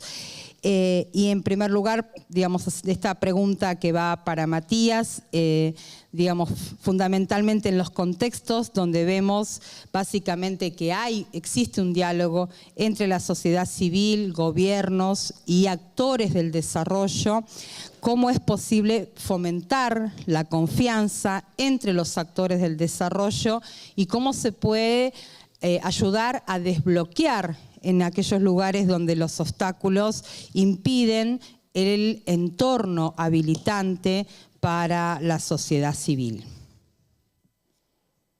Bueno, primero que nada, agradecerte, Marita, en nombre del gobierno argentino, a todas las organizaciones de la sociedad civil que están hoy organizando este intenso debate allá por Ginebra, así que un saludo de todo el gobierno de la República Argentina. En primera instancia, contarles algo que vos decías al principio. Nuestro Consejo Nacional de Políticas Sociales, que depende del presidente de la República, de la Presidencia de la Nación, tiene a cargo la implementación y el seguimiento de la Agenda 2030. Desde el primer momento que la agenda empezó a desarrollarse en la Argentina, se priorizó la importancia de que los actores fueran la base fundamental, independientemente de el rol que debe tener el Estado a la hora de implementar la agenda. Entonces, independientemente de eso, que nuestro Consejo tiene una base fundamental, que es la Comisión Interinstitucional para el Seguimiento y la Aplicación de la Agenda 2030, que cuenta con un punto focal en cada uno de los ministerios de la República Argentina, sumado la Jefatura de Gabinete de Ministros y el INDEC, que es nuestro órgano de medición de datos permanente. Entonces, con todos esos organismos se constituye esta mesa, esta comisión interinstitucional, interministerial, que permite que cada uno de los ministerios hagan el seguimiento de las metas y los objetivos. Dentro de ese parámetro, también es importante destacar de que uno de los ítems que queremos y trabajamos permanentemente del Consejo es justamente la participación de la academia, la participación de la universidad. Debemos seguirla fomentando como un eslabón clave a la hora de pensar el desarrollo de la Agenda 2030.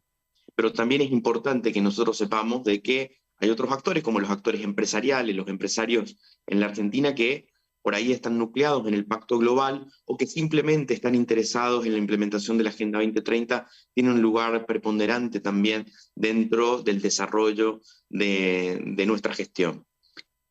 Pero un tema no menor, y un tema bastante particular en la República Argentina, y gracias al desarrollo y a la actividad permanente de la sociedad civil, hemos logrado que la confianza de la sociedad civil a la hora de la implementación de la Agenda 2030 sea no un tema menor. Contamos, por ejemplo, con una de las plataformas más importantes que encuentra Latinoamérica, que es Pampa 2030.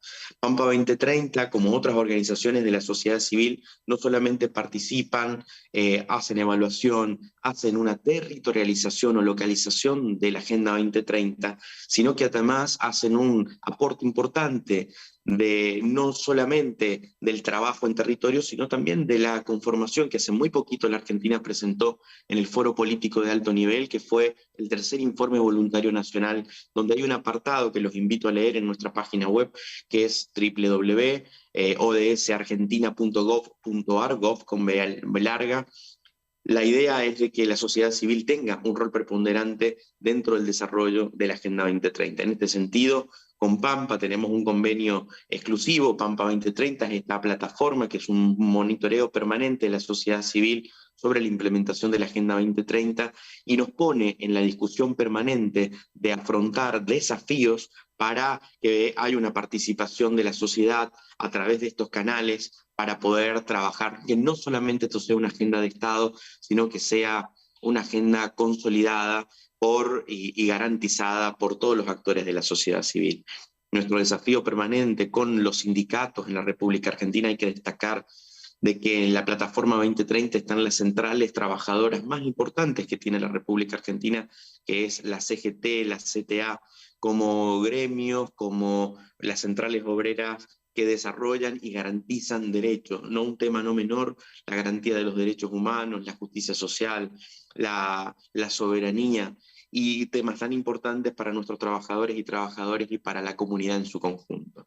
Entonces, nuestro foco y nuestro desafío no es solamente que esto esté garantizado en el Estado Nacional y garantizándolo desde el poder central del Estado argentino, sino que también eso pueda llegar hasta el municipio, hasta el gobierno local más chiquito y más pequeño en la profundidad de la República Argentina.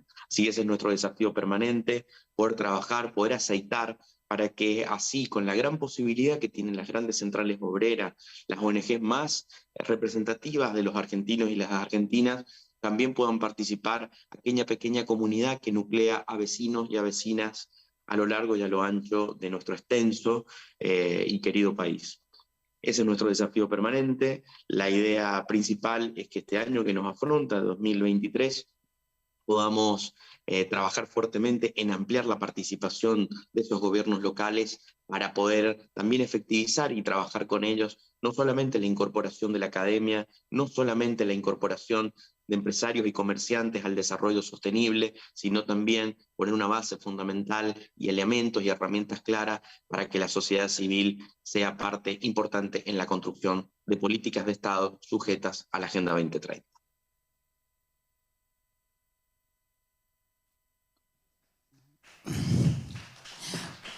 Muchas gracias, Matías. Bueno, has escuchado el aplauso. Yo esperé un momentito porque sé que hablamos muy rápido. Lo que pasa es que aquí hace 2 días que ya me lo vienen diciendo, entonces viste que estoy hablando como que no hablo nunca.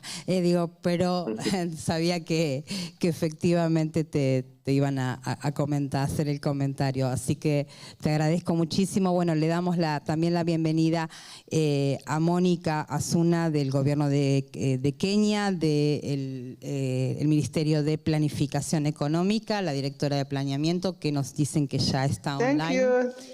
Muchas gracias, Mónica, por estar en contacto y por haber aceptado esta invitación.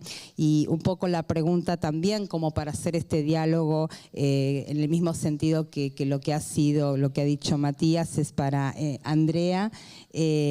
Fundamentalmente, ¿cuáles son estas posibilidades de fomentar confianza para la efectividad en el desarrollo de las organizaciones de la sociedad con los gobiernos? Andrea.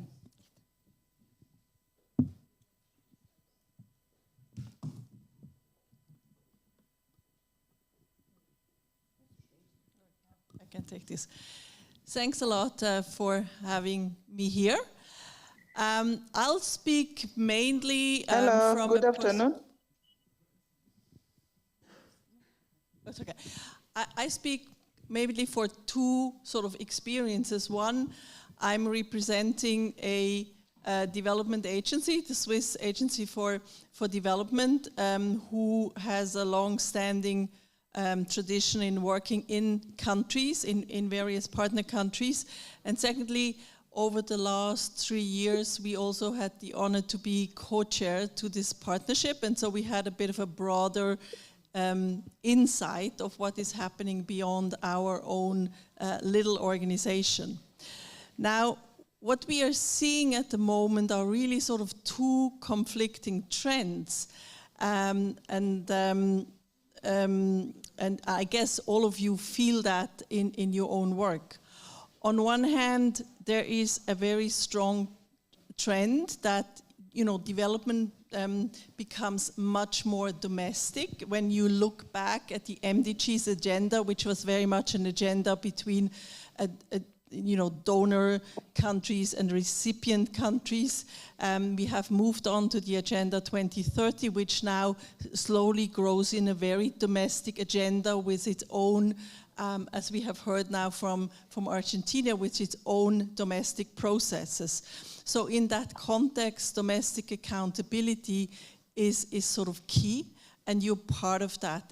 Domestic accountability really means to move beyond just the government action, but really how it reaches citizen, and you as a constituency are an important sort of intermediate for that. So in that sort of trend of localization, I think development partners had to learn, and I think I just witnessed one of the discussions you had around that, which explains that very well. In our organization, we very much work with civil society actors. It's an important part of our work. But for a very long time, we had Swiss intermediaries, and they were sort of saying, we are the good interactors with the local civil society, and that is changing. That means a bit of a painful learning process for our main kind of partners.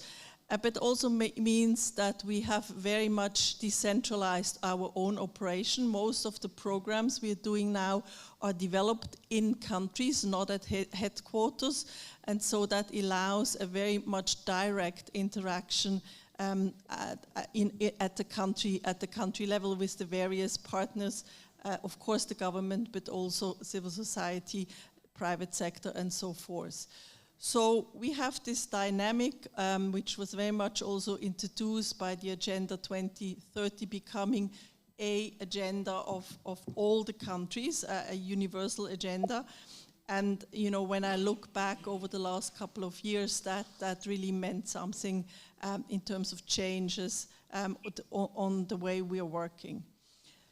What we have been discussing recently in our organization, but also amongst other DAC donors, is the concern about a sort of increase of autocratic governments and how we react to it. And of course that also means that we have very much a role to open spaces in places where this is not possible, by open dialogue spaces, to support local actors also in terms of conflict when conflict reigns.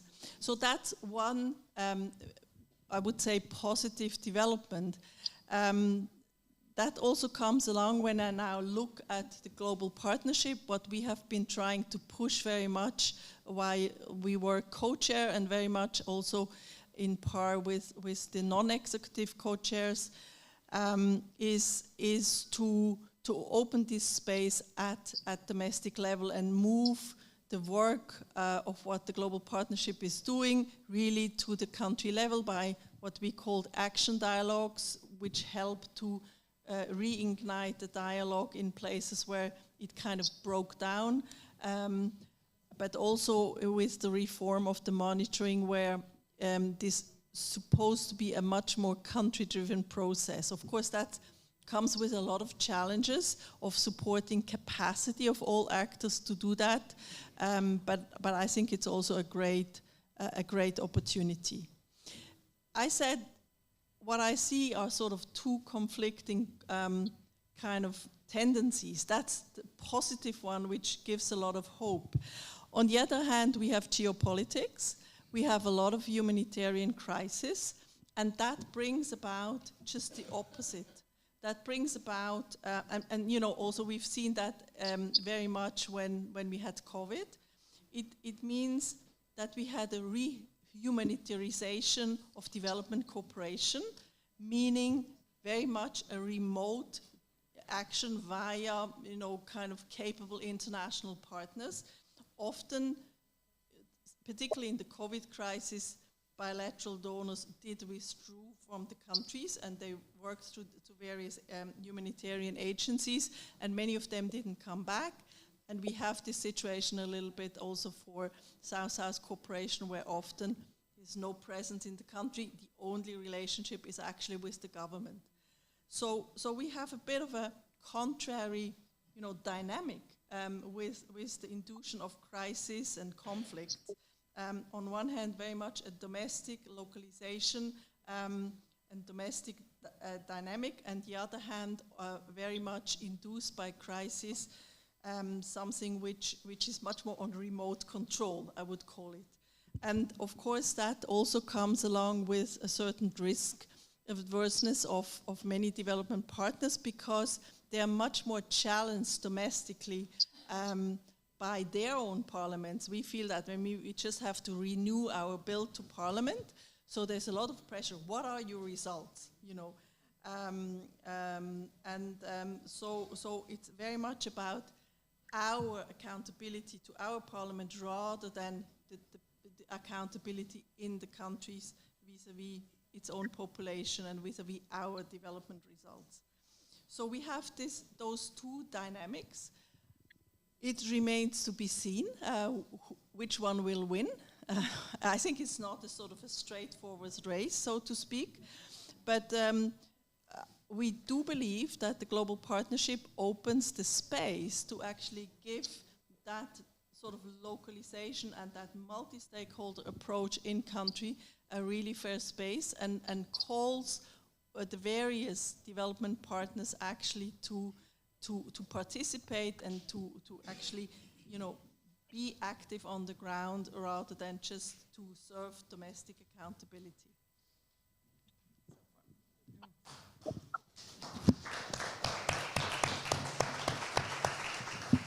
Bueno, muchísimas gracias, Andrea. Me parece muy interesante cómo se va transitando, desplazando desde qué es lo que ocurre a nivel local con los actores del desarrollo a cómo se analiza desde la perspectiva internacional, y esto que bien planteaba Andrea respecto a los riesgos de perder los actores del desarrollo luego de lo que es tanto la crisis de la pandemia, post-pandemia, así como lo que tiene que ver con el triple nexo entre paz, desarrollo y crisis humanitaria.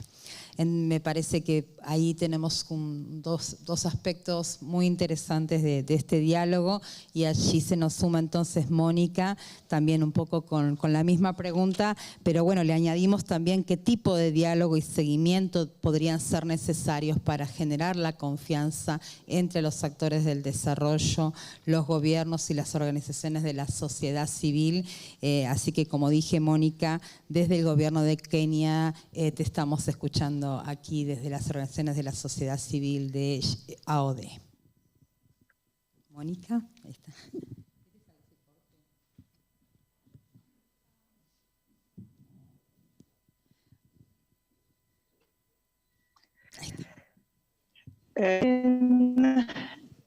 Thank you so much for welcoming me, moderator. Thank you so much. This is Monica Suna from Kenya. So, and I'm happy to join this meeting at this time. Just to briefly say that coordination structure, which has civil society development partners, the private sector, and also government, and also the foundations. So in this structure, then, we usually have dialogues at the technical civil society representative participates, but also we usually also have annual retreats.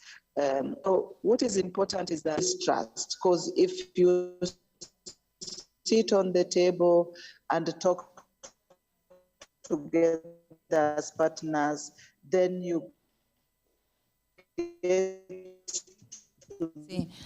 Mónica, tenemos como cortada la... Digamos, Mónica, ¿tú nos escuchas? Mónica, no, es que tenemos muy cortada la, digamos, la conexión. La conexión está interrumpiéndose. Disculpa, pero creo que nos hemos tenido alguna dificultad. Si quieres intentarlo de vuelta,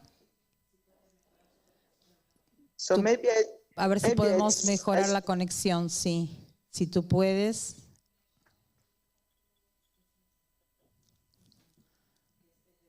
Sí. Si aquí nos informan de la parte técnica, es que es de tu lado que se escucha, tenemos dificultades. Let me see.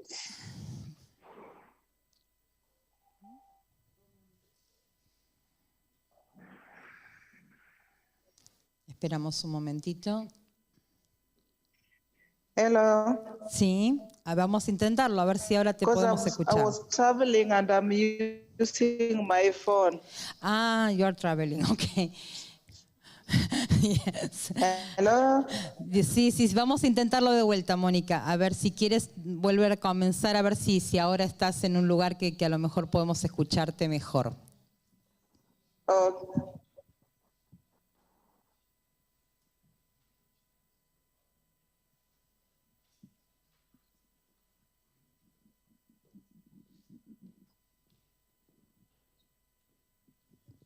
Sí, con las situaciones híbridas no pasa esto porque no hay situación híbrida.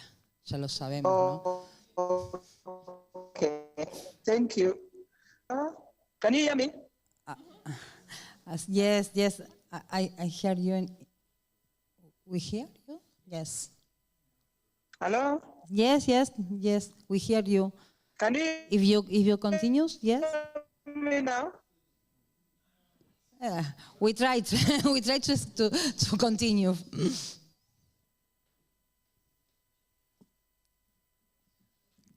Oh, okay.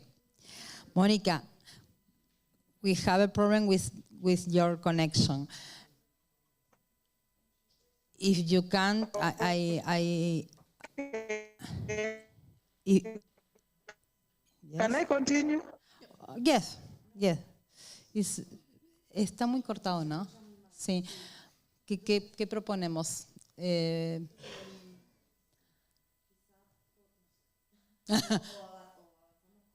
Claro, vamos a hacer, sí, avanzamos.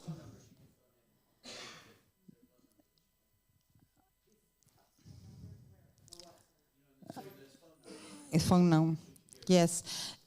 Sí, que ustedes intenten comunicarse. Digamos, a lo mejor así. Bueno, vamos a seguir avanzando y vamos a intentar conectarnos con Mónica a ver si podemos hacerlo a través incluso telefónicamente para no perdernos también los elementos relevantes que tiene Kenia para decirnos porque sabemos que incluso desde los propios acuerdos que se hicieron desde el CPDE ha sido muy importante en el monitoreo de lo que tiene que ver con la eficacia al desarrollo. Así que bueno, ahora entonces iremos un poco al revés, si les parece, y vamos a ir un poco planteando cuáles son los elementos centrales. A nivel nacional, de alguna manera, Matías nos invitaba a decir cuál es el papel de los actores de la sociedad civil y cómo se está implementando, y entonces ahí la pregunta estaría más focalizada en esto que Andrea nos invitaba a pensar. Bueno, ¿cómo hacemos para monitorear la eficacia al desarrollo? ¿Cómo plantear el tema de rendición y transparencia? ¿Cuál es el papel de la sociedad civil en ese monitoreo y rendición de cuentas? Y también cómo es posible articularlo con otras organizaciones y particularmente con los organismos internacionales. Entonces, esa mirada nacional, bueno, cómo ahora lo hacen desde Argentina o desde los países del Cono Sur con las organizaciones del desarrollo, con los actores del desarrollo y en particular con las organizaciones del Sistema de Naciones Unidas, para ir luego a la pregunta más, Andrea, hacia lo local. Es decir, bueno, cómo estos desafíos que nos planteaba Andrea de accountability, de riesgos de perder los actores del desarrollo, bueno, cómo se ve a nivel local. Matías, si quieres empezar, o Andrea, como ustedes quieran. Como quieran. Acá Dale, estoy. Matías, dale.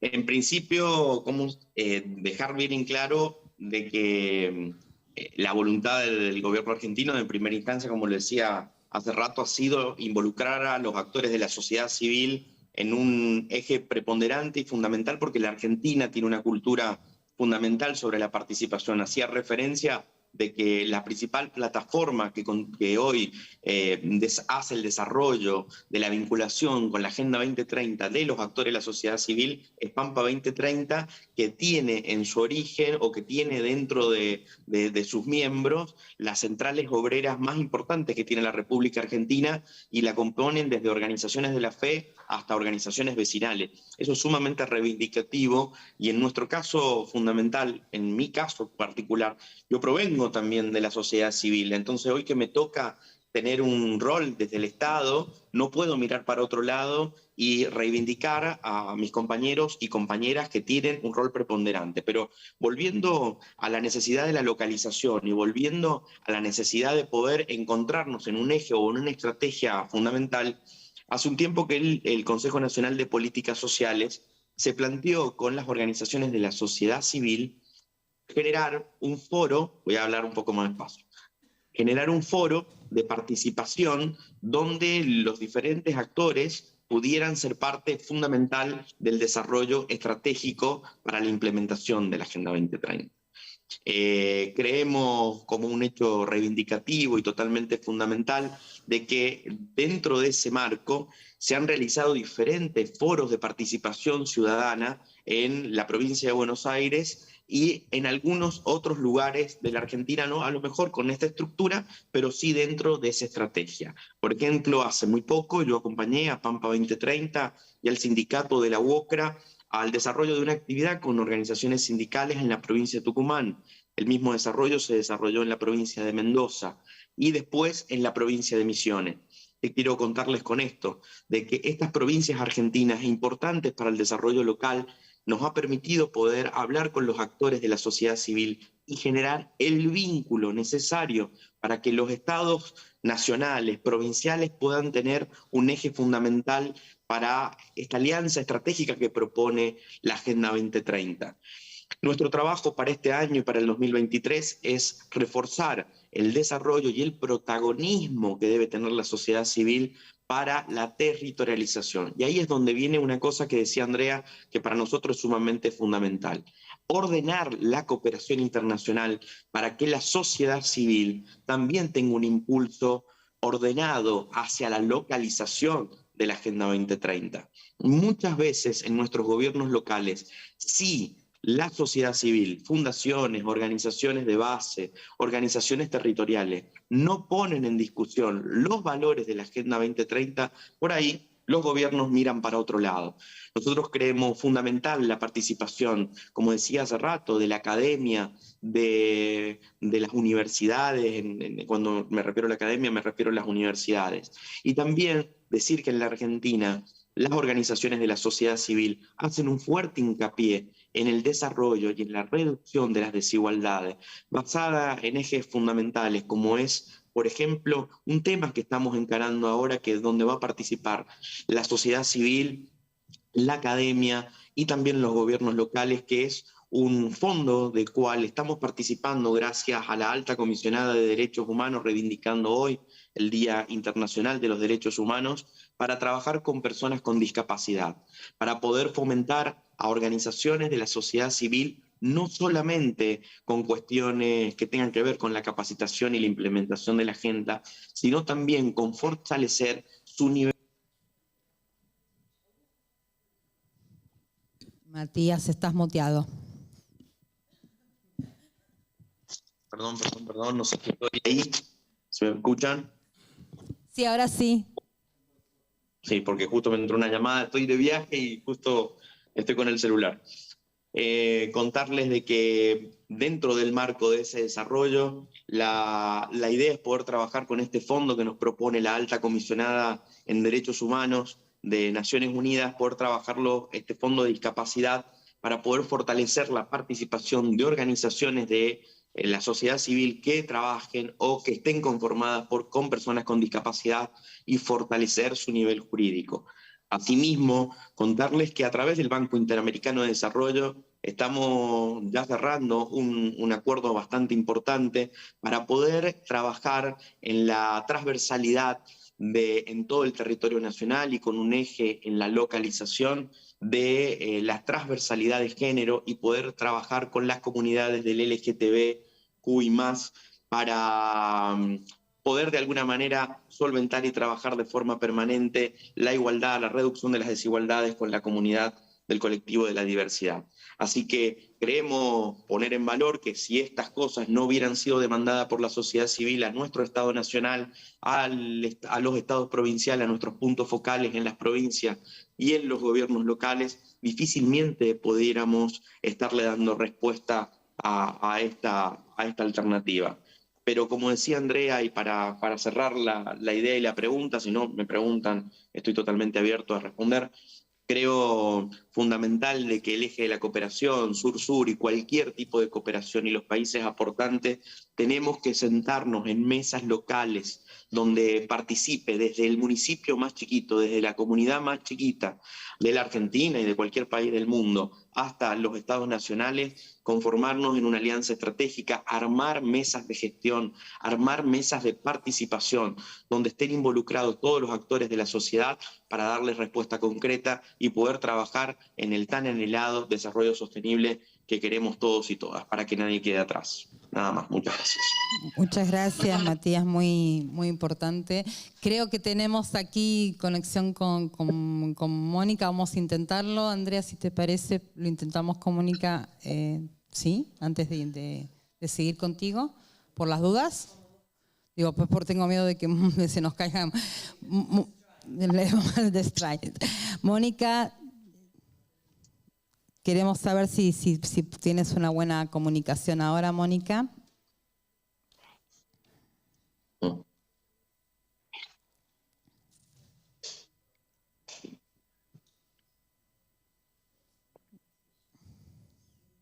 Bueno, entonces, sí, you try to solve the again. Thank you, Josefina, y trae un mate.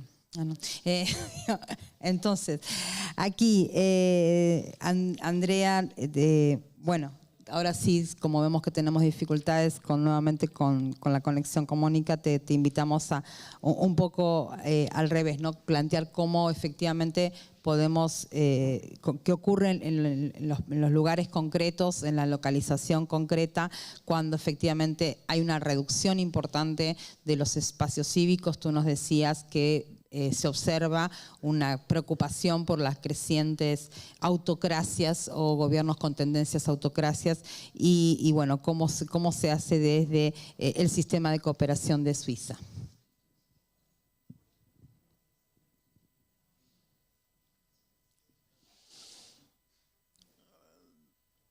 When we work in development, we have often a very Swiss perspective, and that is of a country which has grown bottom up.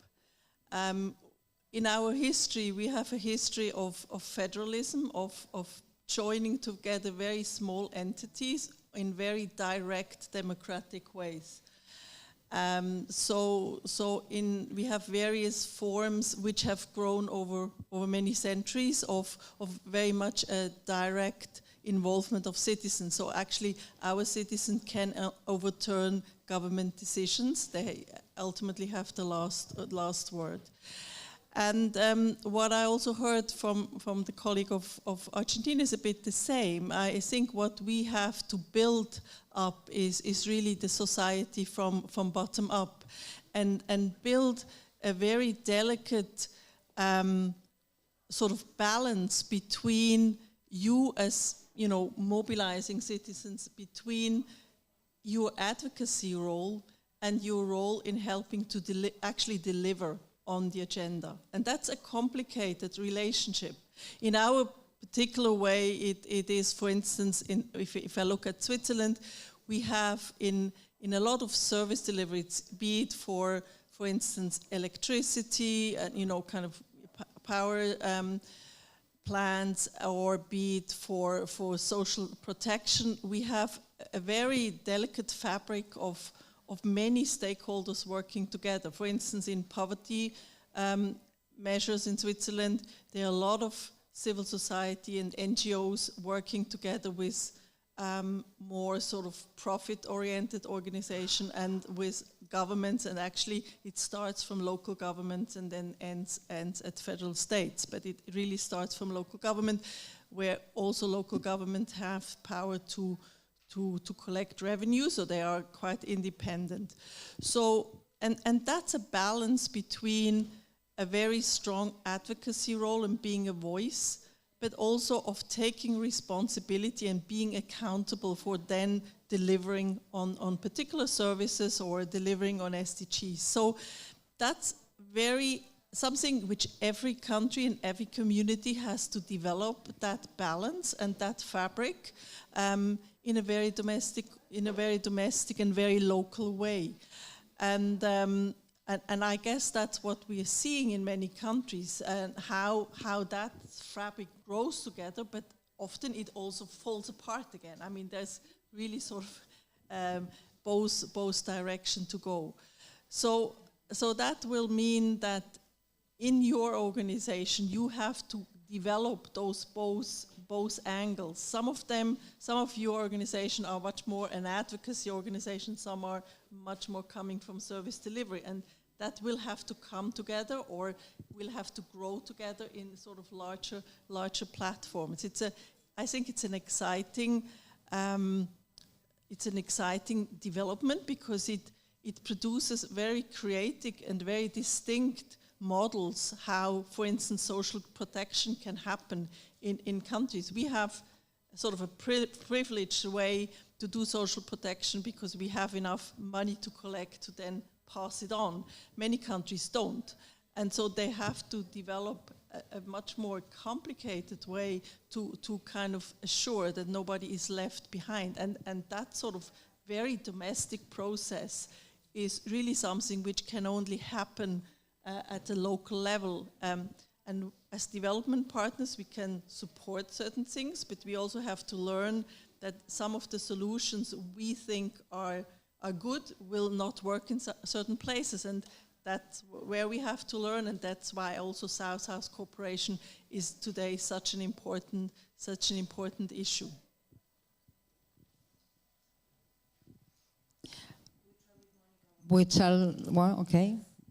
Vamos a intentar nuevamente entonces con Mónica. Digamos, me dicen aquí que Mónica está online, así que lo vamos a intentar de vuelta. Mónica.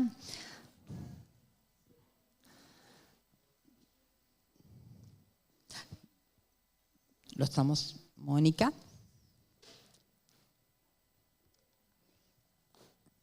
Me parece. Aló. Mati, ¿tú la ves a Mónica por allí? Ah, perfecto, perfecto. Yo quería saber si Mati, que está ahí con la computadora. Sí. Bueno, Mónica,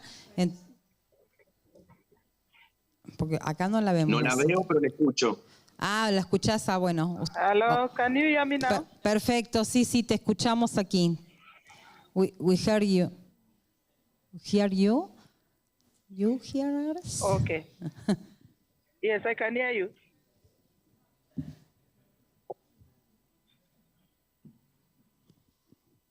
Can I proceed? Yeah. Okay, yeah, thank you so much. Apology, I'm traveling, so that's the reason why, and I'm using my phone. It's a pleasure to join the meeting this evening. So just to mention that in Kenya, what we have a development effectiveness group, and also we have a defined effectiveness development cooperation structure. And in that structure, at the technical level, we usually meet monthly, and it is a multi-stakeholder group, government, development partners, the civil society, the private sector, and also the foundations. So in building trust, one thing that we've learned as a lesson is dialogue, because if we dialogue and sit on the table and discuss issues, development, we discuss challenges, then it builds trust. So that has worked for us. We are still not yet there in terms of bringing everyone on the table, but we have representatives, focal points from the civil society. Also, in terms of the Sustainable Development Goals, also we have civil society, and usually it's led by the Kenya SDGs Forum, which is a civil society on SDGs. So in our normal meetings also we have annual retreats, and in the annual retreats we have civil society who are development actors who are members of the CPDE represented. Also at the budgeting level we have the civil society also represented in the sector working groups, which are for the national budgeting. So in a nutshell, what I would say that we have an elaborate structure. We have not brought everyone on board, but the legal framework that we have also has been a little bit limiting, because you find that various civil societies are registered under various legal frameworks, but an attempt has been made to have civil society at least registered under one legal framework, which is the Public Benefits Organization Act. This was passed in 2013. Unfortunately, it has not been operationalized. So we hope that this new government will look into it and have that act operationalized, because it defines how government is supposed to, engage with civil societies, how civil society are supposed to report, and that will build transparency and accountability. Because when we build, transparency, accountability, that builds mutual trust. And if we continue with the dialogue, then we are able to make our partnerships better and also stronger. So that is what we've been doing in Kenya, and we hope that the new regime will embrace still that dialogue and build it further without it disintegrating, because that is the sure way to go, because partnerships is the sure way to go. Government needs more partners in terms of realizing the effective development, because government resources alone is not enough.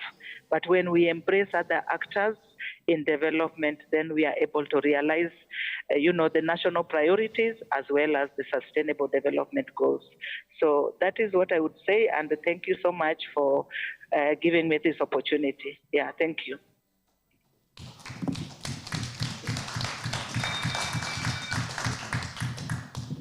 Estamos muy felices, Mónica, que finalmente te hemos podido escuchar, y realmente con toda la importancia de lo que vos has focalizado puntualmente en la transparencia, la rendición de cuentas, que es lo que nos convoca a nosotros desde los principios de Estambul y que hemos también sostenido en Nairobi y en todas nuestras actividades. Nos gustaría darle la palabra, si podemos, a tres intervenciones de nuestro público aquí, de nuestra comunidad del CPD. Así que si alguno, vamos a hacer primero esa ronda de 3 y después que respondan, obviamente, nuestros panelistas. Así que bueno, estoy aquí esperando. No veo manos levantadas. ¿Qué pasa? Qué raro. I can, in the meantime, read a comment from our online participants. Okay, yes. I think it's also a question from Isa Toth. What are initiatives for stakeholder government, according to the esteemed speakers, to, beyond the firefighting modus, keep the eye sharp towards the future, the sustainability of the future and the future generations, and reconfirming the way to get there, for example, on effective development cooperation and its principles? I hope I read this. So I guess the question is, what are incentives for stakeholder governments to keep the eye sharp towards the future? José, is the general question or is general question? Ok. Otra pregunta por aquí. Comentario. No, hay un solo comentario, por allí no hay nada. Bueno, entonces nos quedamos con el comentario, digamos, de Isa. No sé si quiere empezar a responder. Andrea, ¿tú quieres? Okay. Aquí tenemos otra pregunta.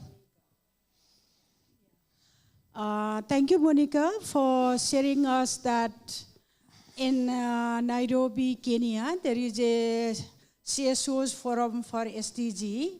So I just like to know whether that CSO forum for the SDG is very inclusive of all major groups and stakeholders or not. That's what I really wanted to know. Because often what happens is, for the SDG, at the UN level, there are major groups and other stakeholder system, which is inclusive of many major groups, including women major group is one of the strong major groups. So I would like to know whether in Nairobi, Kenya also, the women major group is there or not, youth, indigenous, those groups are also included, whether included in that SDG forums or not. I just like to know. And what is the relationship between the government, because the government must have a mechanism, and how the government is ensuring the participation at all level of all these major groups in Nairobi, in Kenya. Thank you, Shanta. Yes, I'll take two more, which are Georgina and Henry. And I hope that's... Gracias por compartir estos aprendizajes, estos procesos que tienen que ver con políticas públicas donde se tenga la participación activa de las organizaciones de sociedad civil. Sería interesante conocer de los panelistas también presenciales y virtuales cuál es el rol del sector privado, cuál ha sido la relación, cuáles son los resultados, qué cosas podemos mejorar dentro de esos mecanismos de participación. Bueno, Gracias, igualmente, Georgina. Gracias a los panelistas. Para Andrea, tal vez la pregunta es, ¿qué podemos hacer para que en cada país pudiéramos tener también un mejor diálogo con la comunidad internacional, con la comunidad de donantes y abordar estos temas como parte de los multiactores que efectivamente están en los territorios y que generalmente no hay mecanismos de diálogo permanentes? Entonces, dar como luces, ¿no? Un gusto volver a verte. En Benin estuvimos compartiendo parte de estas preocupaciones y creemos que esto es sumamente importante para que el proceso avance. Y para Matías, en la perspectiva más regional, ¿qué podemos hacer para que efectivamente también los gobiernos, cuando hay eventos como la RAN 3, puedan venir con una postura mucho más fortalecida y que nos permita también a la sociedad civil sumarnos y poder presentar agendas compartidas, porque va a ser la única forma, fundamentalmente en regiones como América Latina, que en estos espacios tenemos que pelear una mejor posición, pues entre más unificados y mejor preparados vengamos como región todos los multiactores, creo que vamos a tener más posibilidad de plantear nuestras demandas. Bueno, tenemos entonces varias preguntas, así que, y poco tiempo, así que bueno, si les parece, digamos, comenzamos por las dudas con Mónica, si quiere. Digo, llego por las dudas porque me quedó el temor de la conexión, así que bueno, Mónica, te escuchamos a ti primero, luego a Matías y cerramos con Andrea. Mónica, si quieres tomar todas o alguna de las preguntas. Okay, thank you so much, and thank you for the question. So if I start with the question on inclusion in terms of the SDGs, yes, there's inclusion of the civil society, and also the women groups and also youth groups are included. What happens is that for government, it's easier to work through, organizations. So what happens is that when it comes to children, then the children organizations are the ones invited. And also for the youth, we have youth organizations. At the national level, we have the National Youth Council. So the National Youth Council will be invited, and then they'll invite other youth groups to also join, and that is based on sectors. So we always have a sector approach because it's easier that way for government. Also on what I didn't mention is that currently we have 2019 Kenya hosted the first pilot meeting of the task team on CSO development, effectiveness and enabling environment. So what we did in that meeting, the key outcome was to develop a CSO partnership framework. So already we have a draft which is supposed to be subjected to public participation. So this draft was developed with the development partners, government, and civil society. So once this draft is operationalized, it gives a structure on how we engage. So we feel that in terms of work, dialogue with the government, a coordinated framework or a partnership framework is really important, because that is how, in terms of engagement, then whom are we inviting on the table? Whom are we inviting on the table? So the people we invite on the table will be based on the agreement as per the partnership framework. So we have that at the national level. So in terms of the other question, I may just say the other question on how to engage with the government. I think a coordinated approach is very important, because civil society is a very, big grouping, and as individuals, it becomes a challenge. So if the civil society themselves organized in either sectors or in either areas of work, for example, government would appreciate those, for us in development as the National Treasury, we engage more with those in development. They are the political wing that will, those may be in either political rights, human rights, will engage with the civil society who are in those areas, and that will engage maybe with the legislature in terms of passing various bills. So in short, then, a coordinated framework on we organize ourselves as per sectors, and also having a framework. And we hope that once this framework for Kenya is approved and implemented, it will improve on how we engage with the civil society going forward. Yeah, thank you so much. I may stop there. Thank you. Muchísimas gracias, Mónica. Y bueno, le damos entonces la voz a Matías.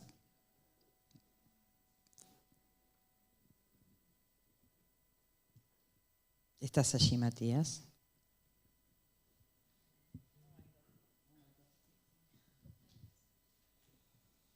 Hola. Sí, perfecto, te escuchamos. ¿Me escuchan? Sí. Yo no los escucho, por eso un poco a ustedes. Fortalecer, tomando un poco las preguntas de todos, y para finalizar con la que específicamente me hacían a mí, yo les cuento dentro de nuestro compromiso como Estado Nacional, seguir fortaleciendo. ¿Estamos ahí? Sí, estamos perfectos. Sí. Entonces nuestro compromiso es seguir avanzando con la alianza estratégica con la sociedad civil. Y una de las cuestiones que quiero destacar, que en realidad ha sido un gran impulso de la sociedad civil, les voy a contar en infidencia una cosa que está Marita acá presente. Hace unos días atrás me invita al Consejo Nacional de Políticas Sociales de Presidencia de la Nación, lo invita a venir a una de las provincias argentinas donde hacía una capacitación. Una era Mendoza y la otra era Misiones. por cuestiones de agenda nuestra, que estamos cerrando el año y teníamos varios compromisos con las provincias y el sistema de Naciones Unidas, le dije, Marita, vayan ustedes, que son lo mismo que el Consejo. Para nosotros la confianza desde el Estado Nacional para la sociedad civil comprometida, seria, que también es otro punto que tenemos que discutir. Es muy importante que podamos descentralizar y llegar a donde nadie llega, porque un poco la función de la agenda es que nadie quede atrás. Si no generamos alianzas estratégicas y de confianza, la confianza es una cuestión de reciprocidad del gobierno y de los estados. Entonces, nosotros ponemos nuestro marco con la agenda para el desarrollo en función de la sociedad civil a través de Pampa y de muchas organizaciones, para no dejar y que nadie se enoje, no dejar a nadie atrás.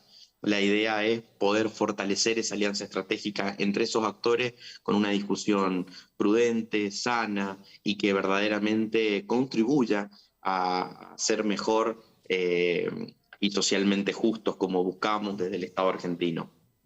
Creo que hay que fortalecer estas mesas locales de acción para la Agenda 2030, donde pueda haber un componente, un representante, donde los gobernantes, los gobiernos locales, los gobiernos subnacionales, en nuestro caso, y en un país netamente federal, en cada uno de los gobiernos de las provincias. Propiciamos también y reforzamos para que dentro de esas mesas esté dentro de la red argentina de municipios, ODS, estos municipios, estos gobiernos locales que se suman a la Agenda 2030 a través de un convenio que firman con el Consejo Nacional de Políticas Sociales, donde se comprometen a la implementación en su sistema, la medición dentro de sus gobiernos locales y donde verdaderamente pueda haber un monitoreo o pueda haber una participación en la estrategia de la Agenda 2030 en cada uno de los municipios por parte de la sociedad civil.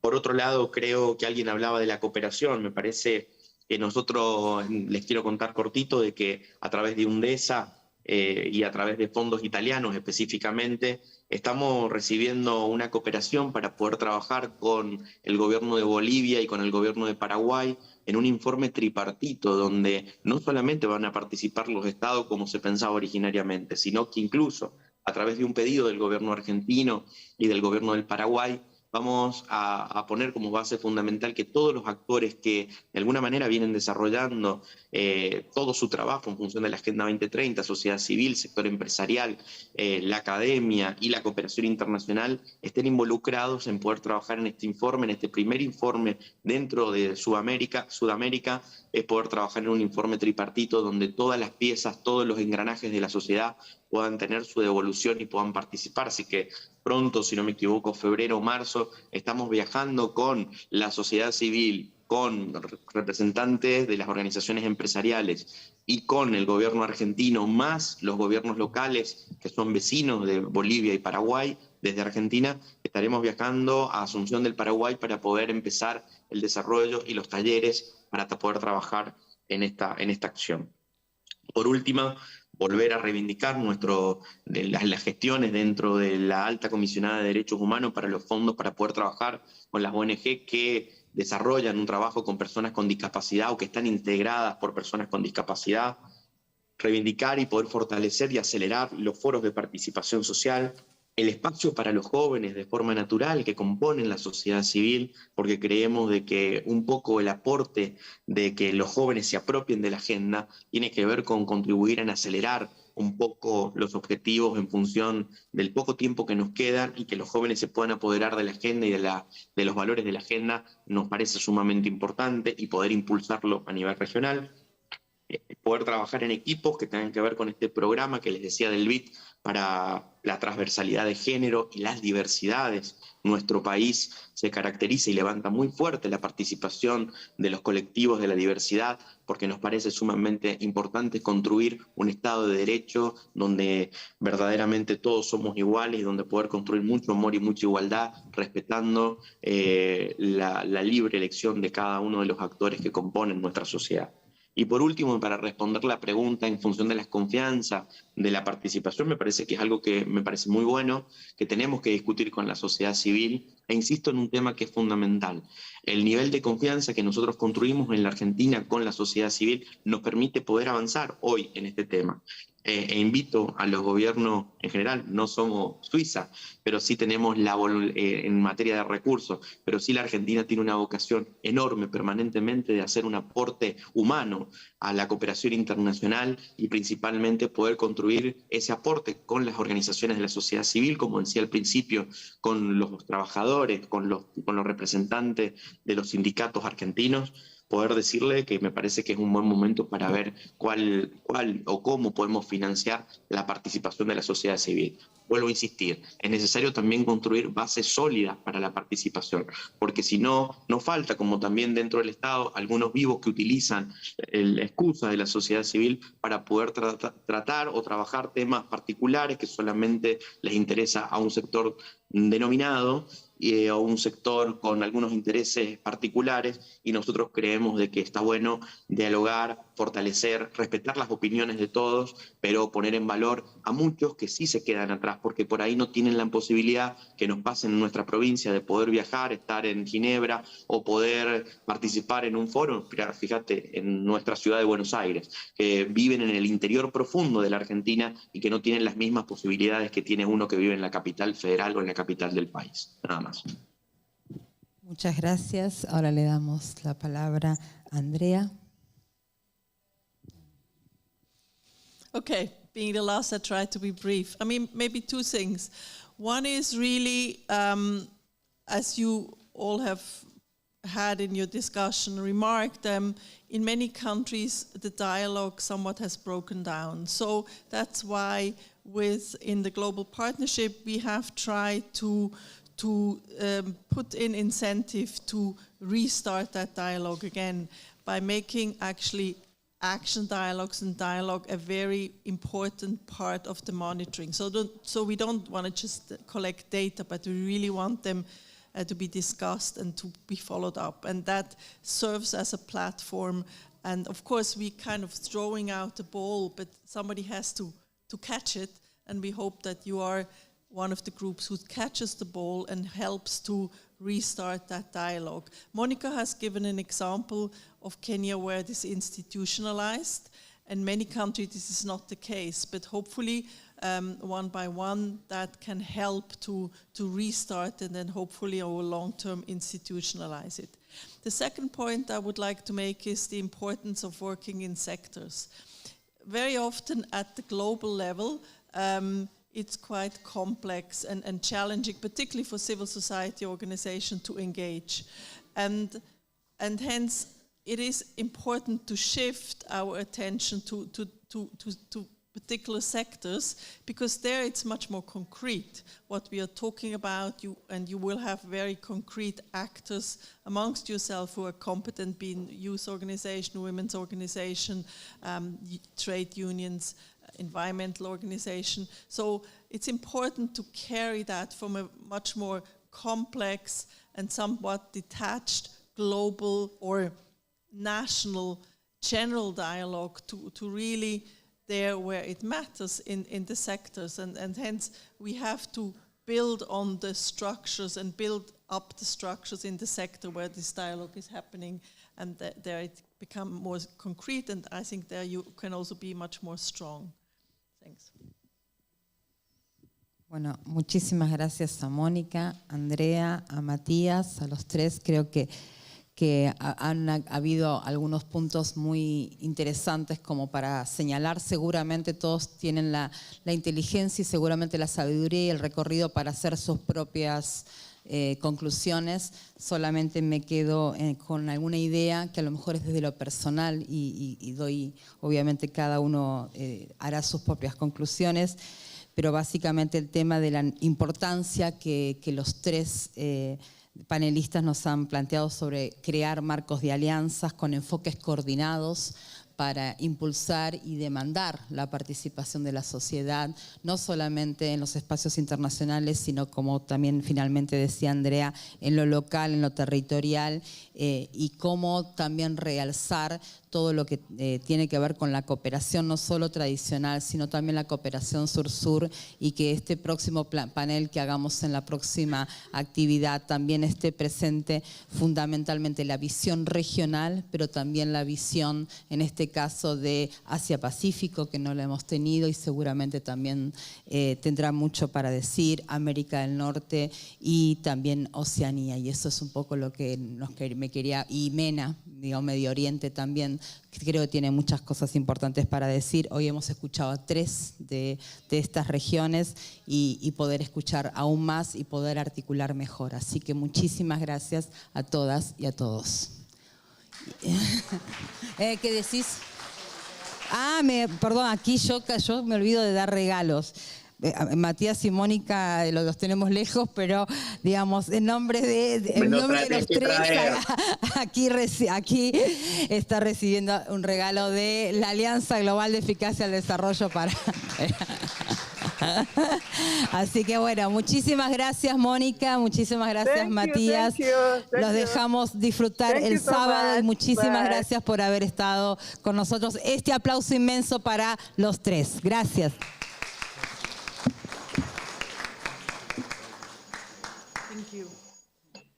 Thank you, Marita. Thank you, Andrea. Thank you, Matías and Mónica. So, is it working? Yes. Yeah. Okay, so I won't take long because we're already behind schedule. So I'll give the word to Matt for the 2 last points of this program.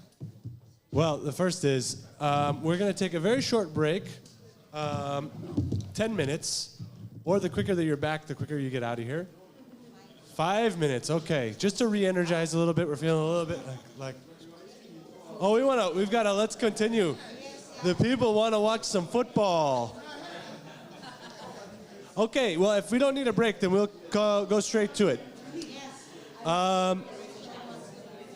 No, it looks like everybody wants to continue. So, okay. If I can have your attention, we are going to go to the last agenda. Seems some of us are breaking anyway.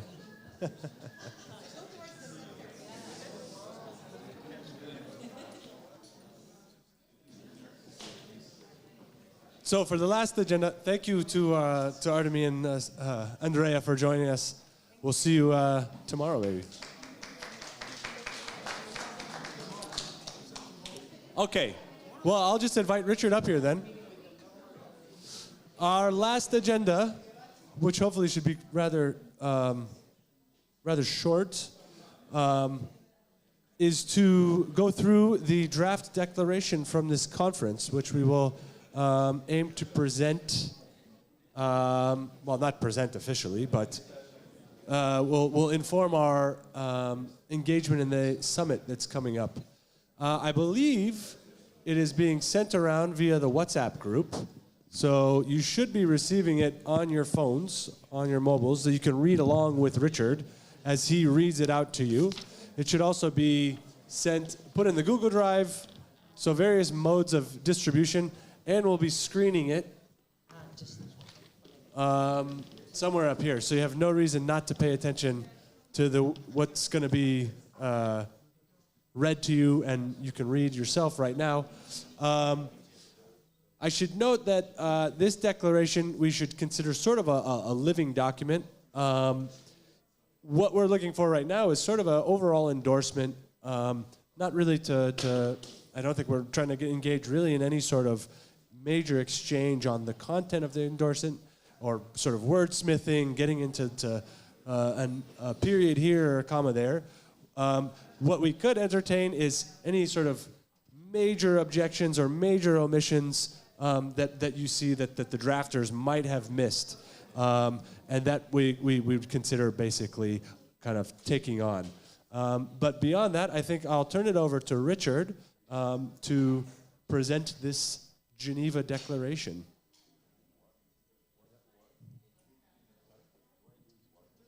That was between you and the people that cooked up this presentation. This idea, okay.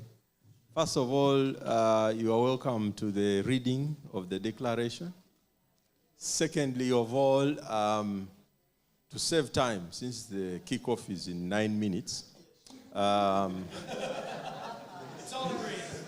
Maximum support. So since the kickoff is in 9 minutes, what you do as you listen to the text, please note down your points. We shall then collect all of them, and Matt will process them as we watch the match. Then tomorrow. So since his team is already out, there is nothing. Okay, but anyway, the declaration is, I'm just going to go rapidly, and I'll skip some sentences, okay? But the idea is to give you a good flavor of what is in here. As you have seen since morning, we have been really talking about building, strengthening mutual trust for CSO enabling environment. Before I go on, I'm not sure if mutual and trust can go in the same sentence in English. Can trust not be mutual? But that we shall sort out in the final draft. But here is it. It has a section that says our challenge. And the challenge is that concurrent crises, COVID-19 pandemic, climate change, economic shocks, among others, have continued to have a catastrophic effect, especially on vulnerable populations of the world. They continue to amplify inequalities, contributing to a rise in global poverty and food security. The pandemic has not only led to hard-won development gains being eroded, but also to renewed awareness of the continued validity and relevance of the effectiveness principles. It calls for a clear political commitment from all actors to signal a change in the ways they partner by putting trust at the heart of applying development effectiveness principles more firmly and at the heart of the global development agenda. The impact of civil society development efforts depends on the enabling environment provided by other development stakeholders. A key challenge, however, is addressing the inherent distrusts that exists between governments and CSO partners. Building trust requires all stakeholders working with each other to achieve their development agenda and impact. It entails an openness to collectively share decision-making spaces, resources, and ownership for achieving outcomes for local people, their institutions and organizations, thus putting them at the center of the development partnership. Moving forward, together, we require more capacity and collective action to strengthen trust among all actors. Governments must make development cooperation more effective and inclusive, and through those closest to the people whose lives they seek to change.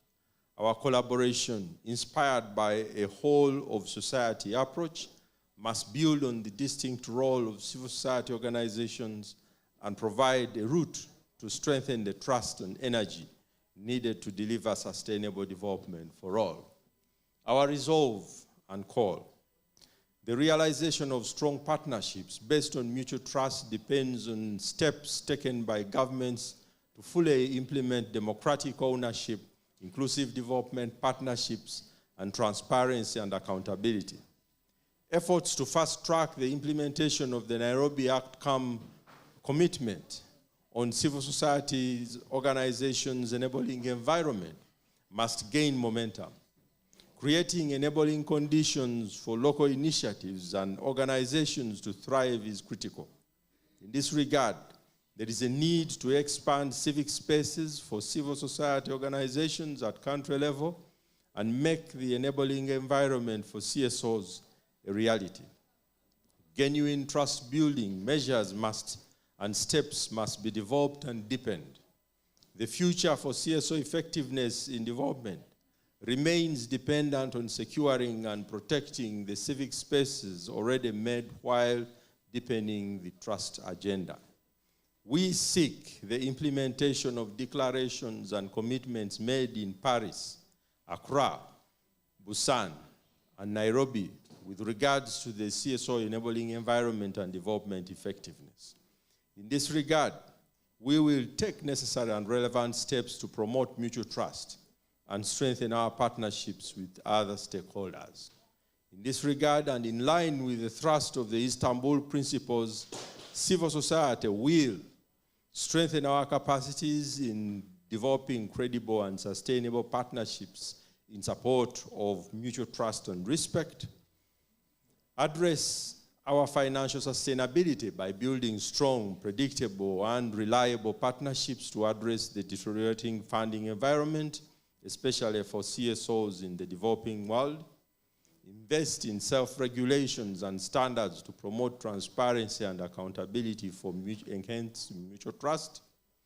We will strengthen our capacity to publish our work to ensure our stories are appreciated and our efforts and results are reported. We strengthen our collaboration, knowledge sharing, and evidence-based engagement, utilize our value of collective strength to ensure our partnerships with governments and develop and promote mutual trust. Promote good governance, gender transformative, and social inclusivity. We will deepen democratic ownership, thus enhancing human rights and pursue sustainable development results. Strengthen partnerships with affected communities and sectors and raise awareness of development challenges through continued and sustained communication. Enhance capacities of member organizations and communities to conduct their own research, advocacy, and engagement. Comply with the government processes that recognize CSO's legal status as development actors. Enhance organizational transparency and accountability measures and processes to remain answerable to all stakeholders. Maximize available spaces for engagement and participation to influence policies and programs of development actors. Enhance capacities to mobilize for advocacy campaigns to elevate and assert demands. Foster mutual transparency and accountability when engaging with other development partners, standing in solidarity with other CSOs, people's organizations, and social movements. Actions taken by government and development partners to promote mutual trust have the potential to reverse the shrinking of civic space and promote the realization of CSO effectiveness. In this regard, key steps and actions must be taken by both governments and development partners to address the legal framework and policy gaps, institutionalization of frameworks for engagement, sensitization of regulatory agencies, automated information management systems, and recognition of CSO's contributions to national development by governments. All measures must be done through consultative and participatory engagement of CSOs from the design of the process through review and development to enactment and implementation. In this regard, we urge all members of Global Partnership for Effective Development Cooperation to review policies and laws to provide a conducive and enabling environment for trust building and promotion. Institutionalize engagement frameworks with civil society organizations at national level. We call on governments to create and institutionalize structured dialogue frameworks with CSOs in regular and structured manner. Carry out relevant sensitization with regard to regulatory agencies to become an enabler for CSO partnerships. Digitize their information management systems for purposes of producing credible and updated data on the not-for-profit sector. The automated information sharing will facilitate sharing information and foster transparency and accountability for the not-for-profit sector for trust building.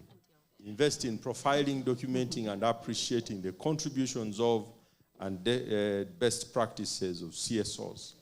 Establish a basket fund for different funding sources, public and donors, to support the indigenous local NGOs to effectively co-create and implement social programs. Retract laws and policies that limit CSO capacity to enact their role as development actors, including gaining access to aid and funding. We call on DAC donors to implement the DAC recommendation on enabling civil society in humanitarian and development cooperation. We urge all providers of development assistance to adhere to the recommendation, facilitate participation of civil society organizations, community-based organizations, and people's organizations in participating in the SDG-related processes. Assure CSOs of sufficient funds and are provided with security while doing development work in conflict-affected states, which continue to address the needs of the marginalized. Our call, the foregoing statement of intention, and our demand towards governments and development partners calls for the creation of a multi-stakeholder platform at the global, regional, and national level to translate them into action. This should be a well-resourced platform to develop and promote trust building between government and CSOs at the national level, at the regional and the global level, including through capacity building, peer-to-peer learning, and knowledge exchange.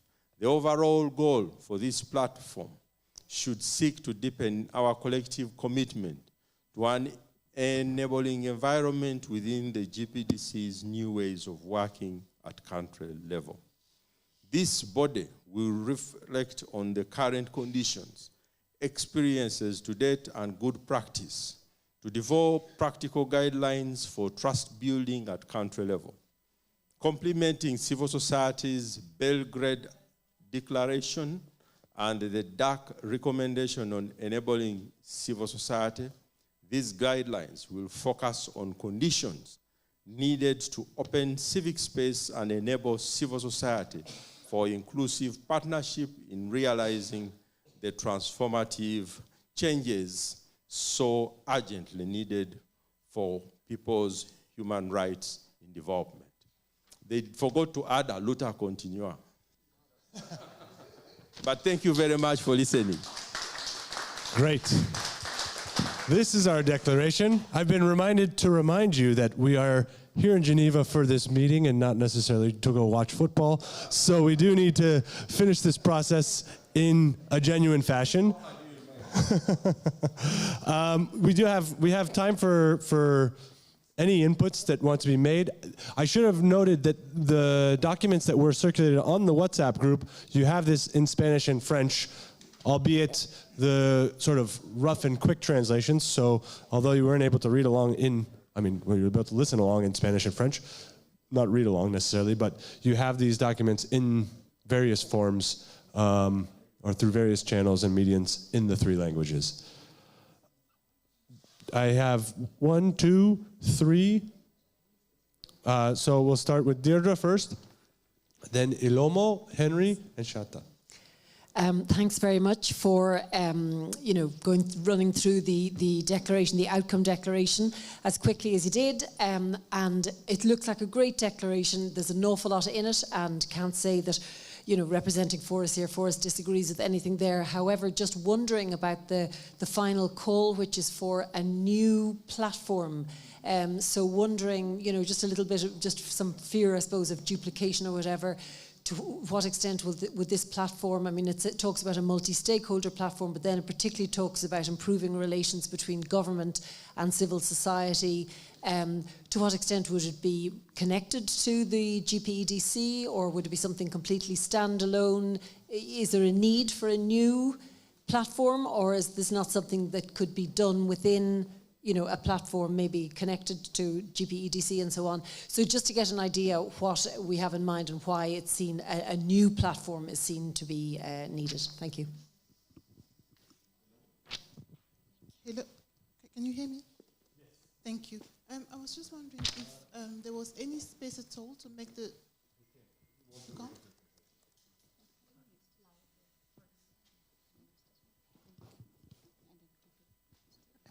Can you hear me?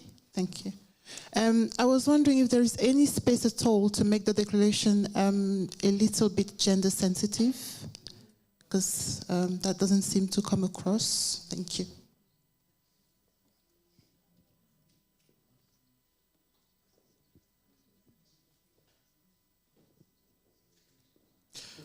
Bueno, de la misma forma, creo que es una declaración bastante completa, recoge el sentimiento, los aportes, y me parece que está bastante clara y bastante orientada. Un poco mi pregunta iría hacia aquí, si este es como el espacio adecuado para hacer algún tipo de revisión y demás. Yo sugeriría, ya que tenemos el documento, a lo mejor que nos den un chancecito, leerlo tranquilamente y hacer llegar si hubiera alguna cuestión, porque si no aquí va a ser demasiado complicado, porque sí amerita que lo leamos, Entonces sería eso, como cuál podría ser el mejor procedimiento para ver si hay algo que realmente valga la pena agregar o así está bien, pues.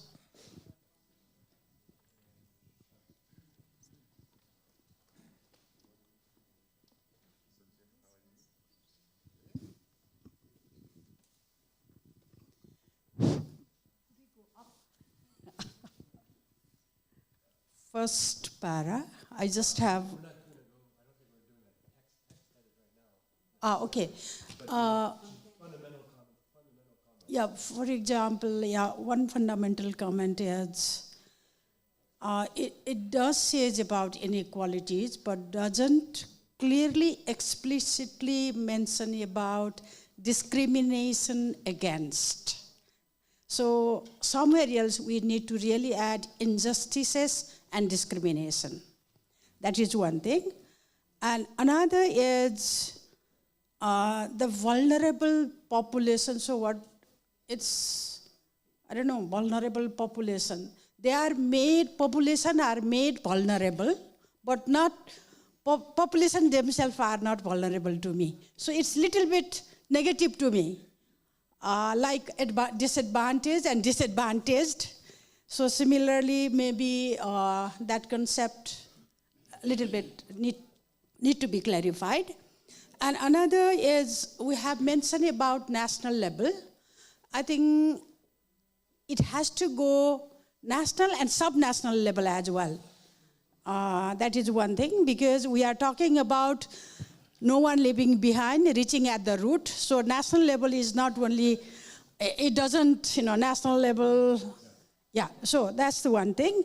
And then development, I here mentioned development cooperation. So we are only talking about the development cooperation and also the effectiveness and equitable as well. I think that's the concept we need to take. And I fully agree on it has to be little more gender responsive. It's not only sensitive is not enough. I think we need to be gender responsive to reduce inequality, discrimination, injustice against different genders. Now this time we are talking about not only the two genders, there are diverse genders and how do you call it? Social, SOGIs, yeah, SOGIs.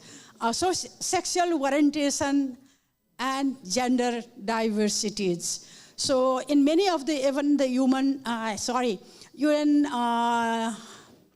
documents now they use in all diversities. So that sort of words have been used, but it seems it is still to be as inclusively as we want. Thank you. Thank you, Shanta. Right in front of you, Tola. Tola, then Anton, and then Sarah and McDonald. Thank you very much. Just a Pepe brief first. comment, really. Something fundamental to me has to do with the kind of mistrust and the cynical view, the feeling that we have against governments, especially when it comes to reading large documents. If it's possible, I don't know, if it's possible, we can reduce this to just 2 pages, and that would be okay. It makes easier reading, even for them. Beyond that, there's a need to go over it again, because there are some grammatical errors there, some spelling, some syntax problem there, and some words like distrust, mistrust that exists, so we need to correct that.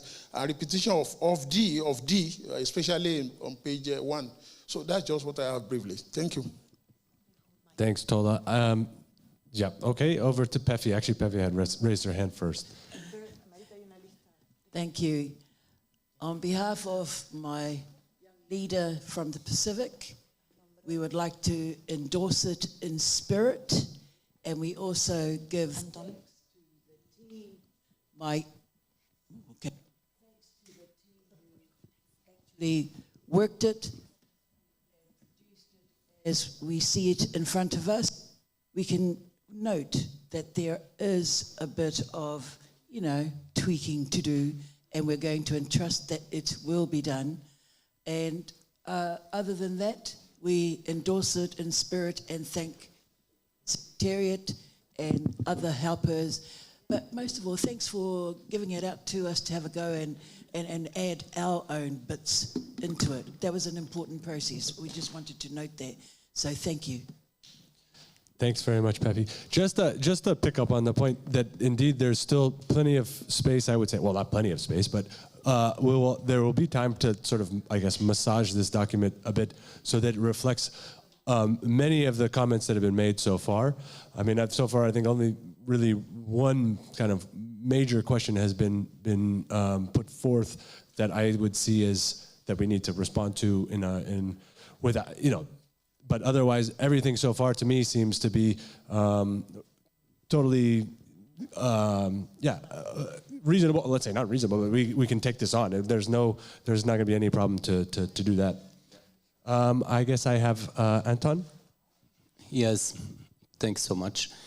I will not put attention on the points. I will put attention on that. Since 2 years, our world is in a process of transformation, and a reaction of the donors and international institutions are delayed.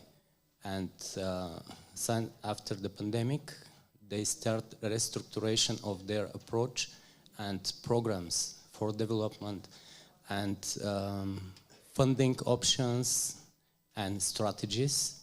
Maybe we, on this meeting on HOM 3, from Monday to Thursday, we'll see and must monitor these new options. And maybe we will be better in Thursday to make decision for this declaration when we see what are the news.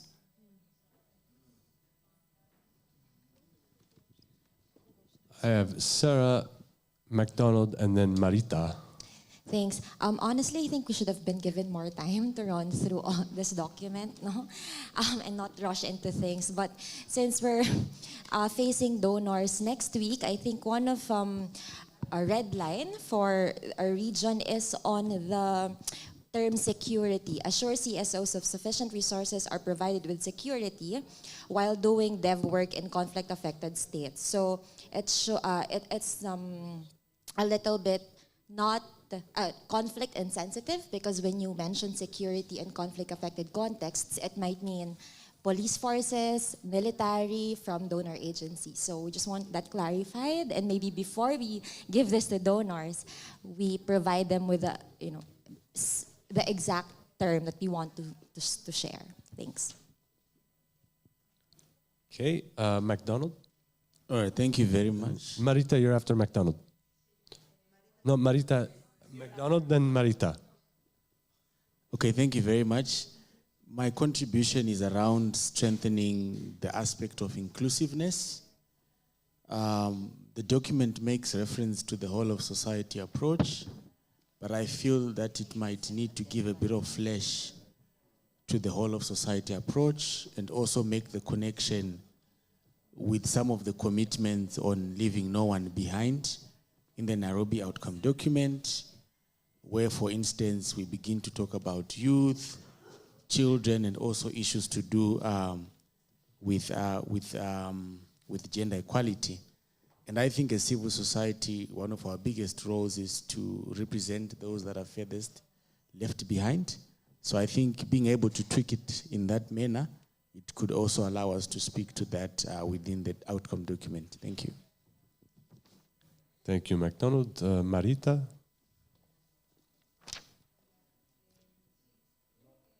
No funciona.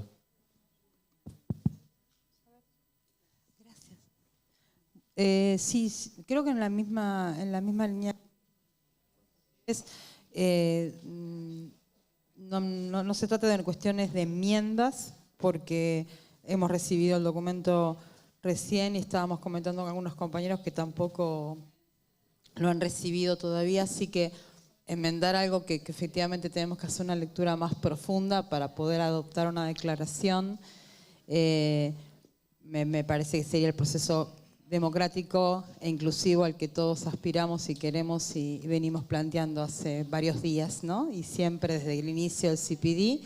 Solo que como sector sindical nos gustaría que se tomara en cuenta la cuestión del diálogo social y el tema de derechos humanos, incluyendo el tema de los derechos laborales, y también nos preocupa desde la perspectiva del sector feminista, pero seguramente lo va a decir, que no se entiende mucho lo de transformación de género. Si a lo mejor eso seguramente el sector feminista tendrá más tiempo para leerlo en profundidad y desarrollarlo, y también como región de América Latina nos gustaría tener a lo mejor el tiempo para leerlo y ver qué podemos aportar. Gracias. Gracias, Marita. I don't see that we have Jitin, okay. And then we have Isa from the Crown Plaza. All right, thank you very much. I agree with Marita that we need more time to reflect on this document, so that is one. Two, I feel that when we read the document, we can make the language a little more, more easier. So that we avoid using technical words, try to keep it more simple as far as possible.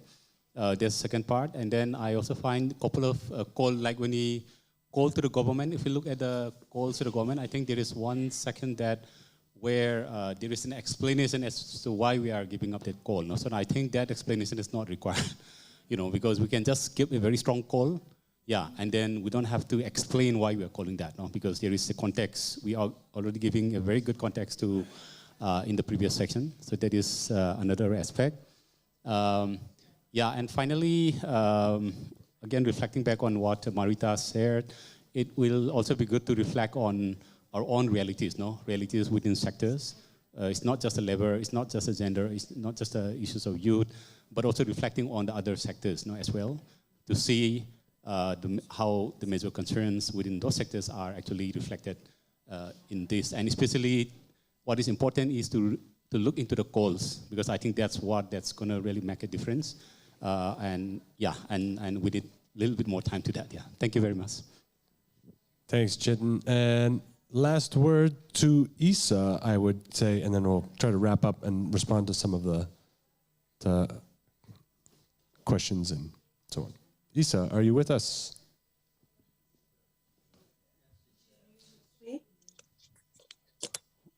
Can you hear me? Yeah. Yes. Sorry, I had to put on the earbuds. Thank you very much for the hard work on the paper. I have two questions. One is there a deadline to send this somewhere? Because I would like to propose, if it's possible, to make it kind of shorter. I don't know if the drafting committee has considered to have a 2-pager with the most essential, and then to have the detailed explanation per paragraph, still part of the same document, but it would be easier for all of us to communicate the 2-pager, and in a way that it doesn't dilute the main messages. So I'm not steering towards that. It's just I want to understand the rush behind it, the deadline, and whether we can slightly structure it a bit better. And I didn't get the answer about the platform, the first question that Deirdre had. Please don't ask for another platform, because eventually we will lose all of it. So that was it. Thank you. Thanks, Isa. Well, so on the sort of first more practical question, I think what we would propose is, again, reminding everybody that we're in Geneva here to work, that we receive comments by the end of the day tomorrow to process. I would say 5 p.m. if that's possible, if that allows enough time for people to read, give a more kind of careful kind of reading of the language and the text, and to send language back to us, where the drafting group does its best to try to represent the sort of multiplicity of perspectives that we have in this room and amongst our constituents, but it's an impossible thing to do. So if you have, please, the things like using the word security. I mean, this is the kind of thing that we need. That would be helpful to see. This is kind of insensitive in some way. So this kind of editing is all exactly as we expected. On the timing, and of course we apologize as far as trying to get this kind of document across, but we're trying to take into account. I mean, the document is built on our existing kind of positions, but the regional dialogues that just took place, the national dialogues that have taken place. So trying to integrate all of that and then bring in even some of the ideas that are expressed in this conference. I mean, you can't really, it's an impossible conundrum to try and have something that, that isn't sort of already developed in some way and presented in this way. As far as the platform, so first of all, I don't know, can we agree that by 5 p.m. tomorrow that you will be able to, I don't know, if anybody disagrees with that, shout. Or raise your hand. Or raise your hand, and then we'll kindly ask you to leave. No, no, 5 p.m. is not possible? No, yo solo quiero proponer algo. Si lo que estamos planteando es reducir a 2 páginas, creo que seguir incrementando más párrafos no ayuda. Entonces, busquemos una terminología que integre el sentir de todos los sectores, por ejemplo. Pero no poner cada reivindicación porque va a ser otra página. Entonces, que realmente sean mejoras sustanciales y no cosas que puedan redundar, sugiero, para hacerlo mucho más concreto. Sí, de acuerdo. I have Meja, who's... Yeah, I'd like to second what Andre just said. Me too. Because this document is based on some of the elements we've already discussed today and the discussions that took place in your regions, for those who participated in those regions.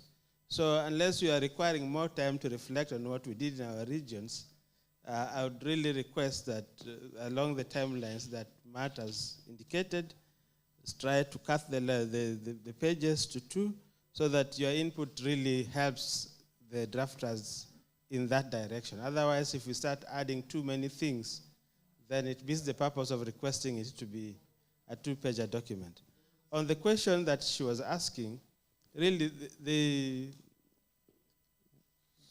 GPDC is taking a different direction, where country dialogue, country localization, country-led mechanism is going to take shape. At the global level, nothing is secured.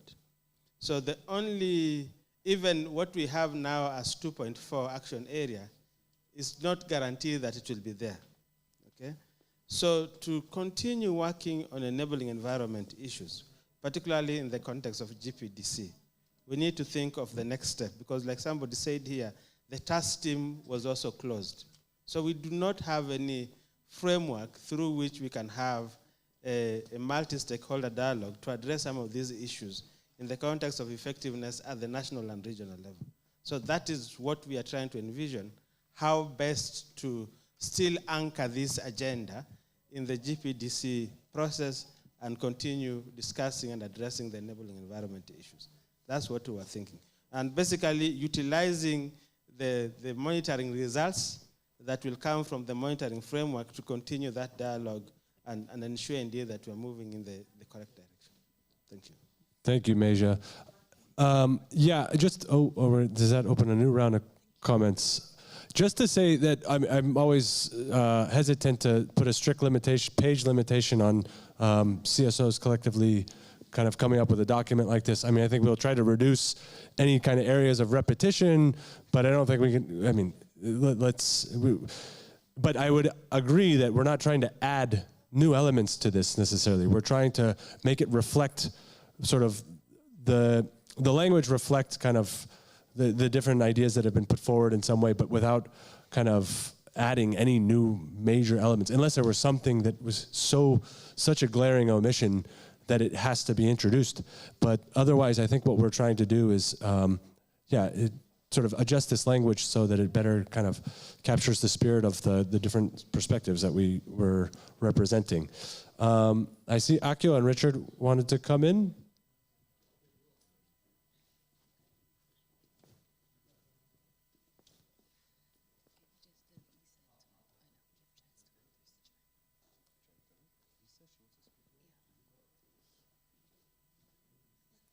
Hola. Thank you. Just want to make it should be very clear by 5 p.m. tomorrow how we should send our comments. That's one thing. And also the other thing is that this is very technical, but there was still a mixture of British and American spelling. So those technical things should be worked out. That's the copy edit will happen. I think this is probably different computers using different kind of English language and stuff like this. So there will be a copy edit, I rest assured. Okay.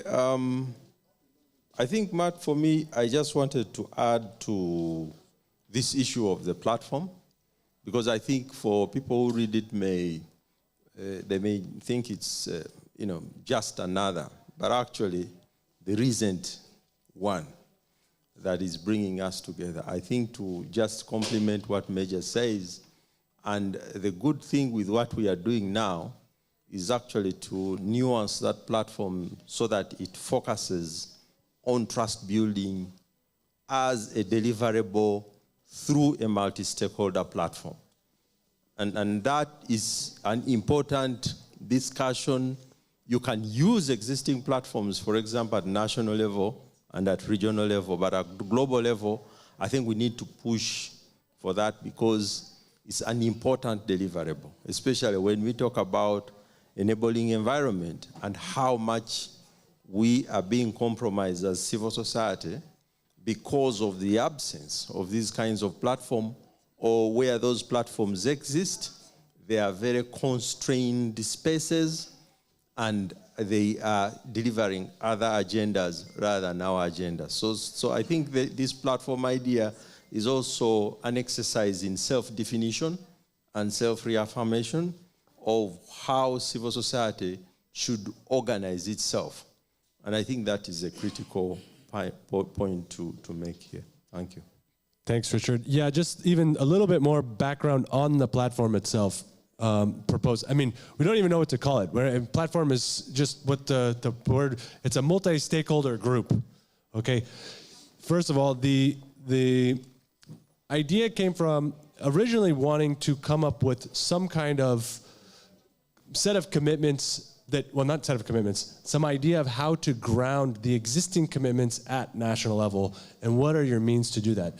So at first we were thinking, should we have some kind of declaration that comes out of this summit focusing specifically on guidelines or a charter, something that really tries to understand why there are all these global commitments on enabling civil society, but the reality on the ground is so distant from these global commitments. Same governments that agree to these don't actually try to implement them in any way at the country level, or there's just a massive distance between what we see at the global level and what we see at the country level. And we have now a recommendation that addresses the provider's role in trying to enable civil society, but we don't really have anything that looks at the country level of how to support the enabling environment for civil society in any kind of, I wouldn't say binding way, but gives that kind of guidance, if you will.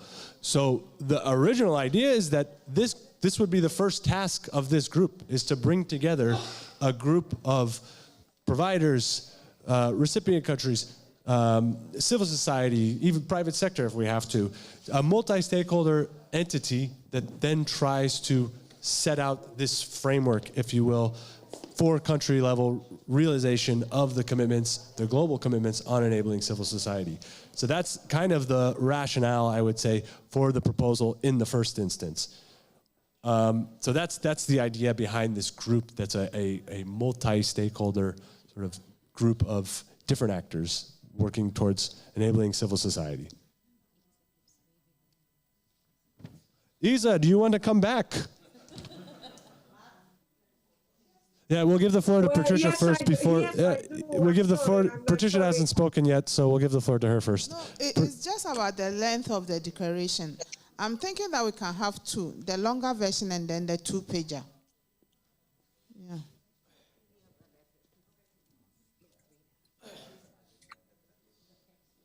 Please, Isa, go ahead.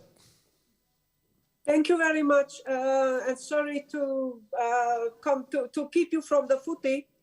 To me, to be very honest with you, when I hear about this new platform and what it's supposed to be and do, first of all, I'm thinking very hard whether we are not asking for something that is undermining, number one, the civil society partnership CPDE as the civil society arm in the GPDC, and two, does it not undermine action areas of the GPDC, which is already a multi-stakeholder partnership.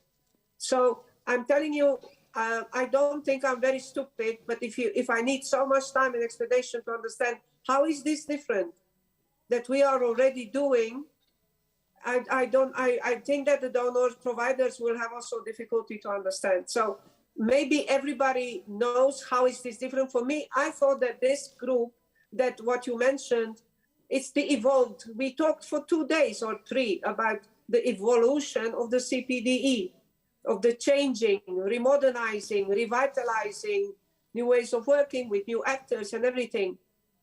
How is that different from this?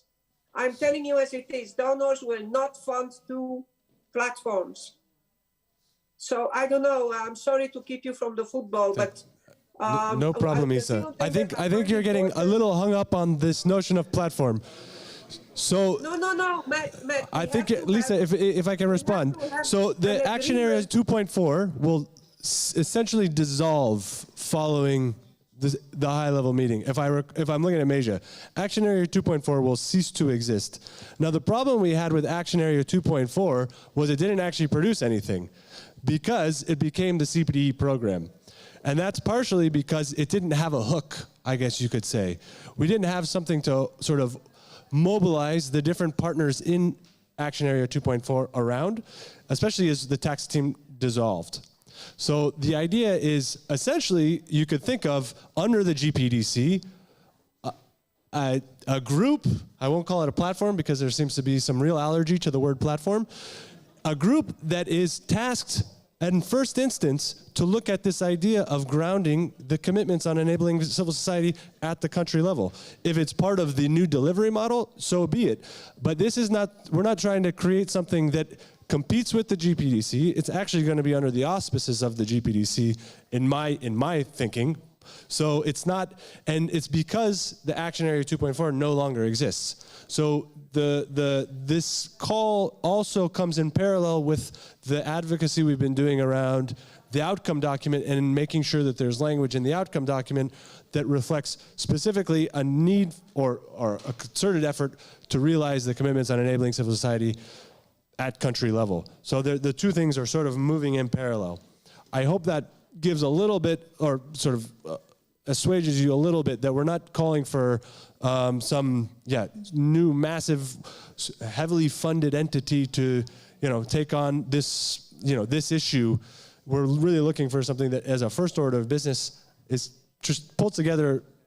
We don't know what to call it essentially, but a framework for grounding commitments on enabling civil society at country level. Hope that makes sense. An ad hoc working group mechanism. Okay. I added in the chat, then I invite everybody to look at the language there, and also yourself. Sure. Until tomorrow. Thank you so much. Akio, for your very practical question, you can send the comments to, I guess me is probably the easiest way, and I'll make sure that it's taken on by the people that are better English writers than myself. Roberto, did you want to make a comment? I just wanted to say that there is no way we're going to resolve very fundamental questions in the time that we have right now. So there is time until 5 o'clock tomorrow to send comments.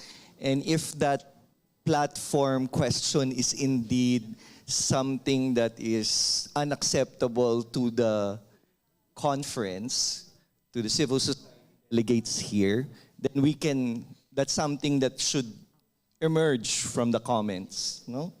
But this is something that has been thought about by the core group that has been preparing this, and it's also taking into consideration a lot of things. So my suggestion would be, if there are other comments aside from those that were already expressed, please include them in your input, which you will send to Matt before 5 o'clock tomorrow. And then the organizers will endeavor to try to resolve whatever unity that we see is happening. But perhaps also, Matt, you can also say, how are we gonna, after we've fixed it, what is the process of bringing it back to the delegates? Yes. So maybe something in the morning we circulate, but there won't be a second round of revisions. Yeah? Yeah, that's fair. And just to say, please send concrete language. Please, no comments of kind of philosophical questions of, if it's not coming as concrete language, it's going to be very hard to incorporate. So that's sort of a red line from the drafters, probably. Yes. Over the microphone.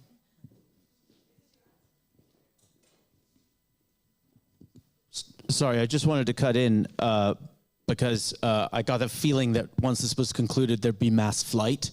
I come from a country where football means an entirely different sport, so I'm happy to stick around. But just to say, we've been guests here today, and I just wanted to thank you all for making us feel so welcome, for inspiring us today, and for informing us for the week ahead as part of the delegation to the GPEDC. Thank you so much. Thanks very much. Okay, so with that, we have at least a process for moving forward with this. But happy to sit with anybody that wants to talk about the platform. Yeah. Breakfast tomorrow. we have a meeting at breakfast. Okay, Meja, can I call you up here, please?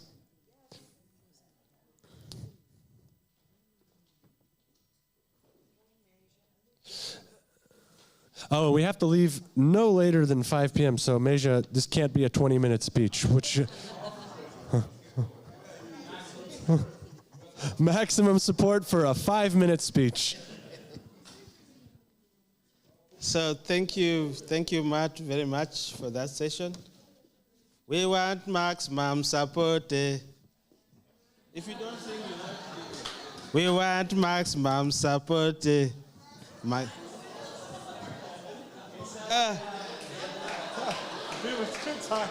Too tired, my friend. Too tired. I see we are very tired now. No, really, I want to thank you. This day has been very intense, but very productive.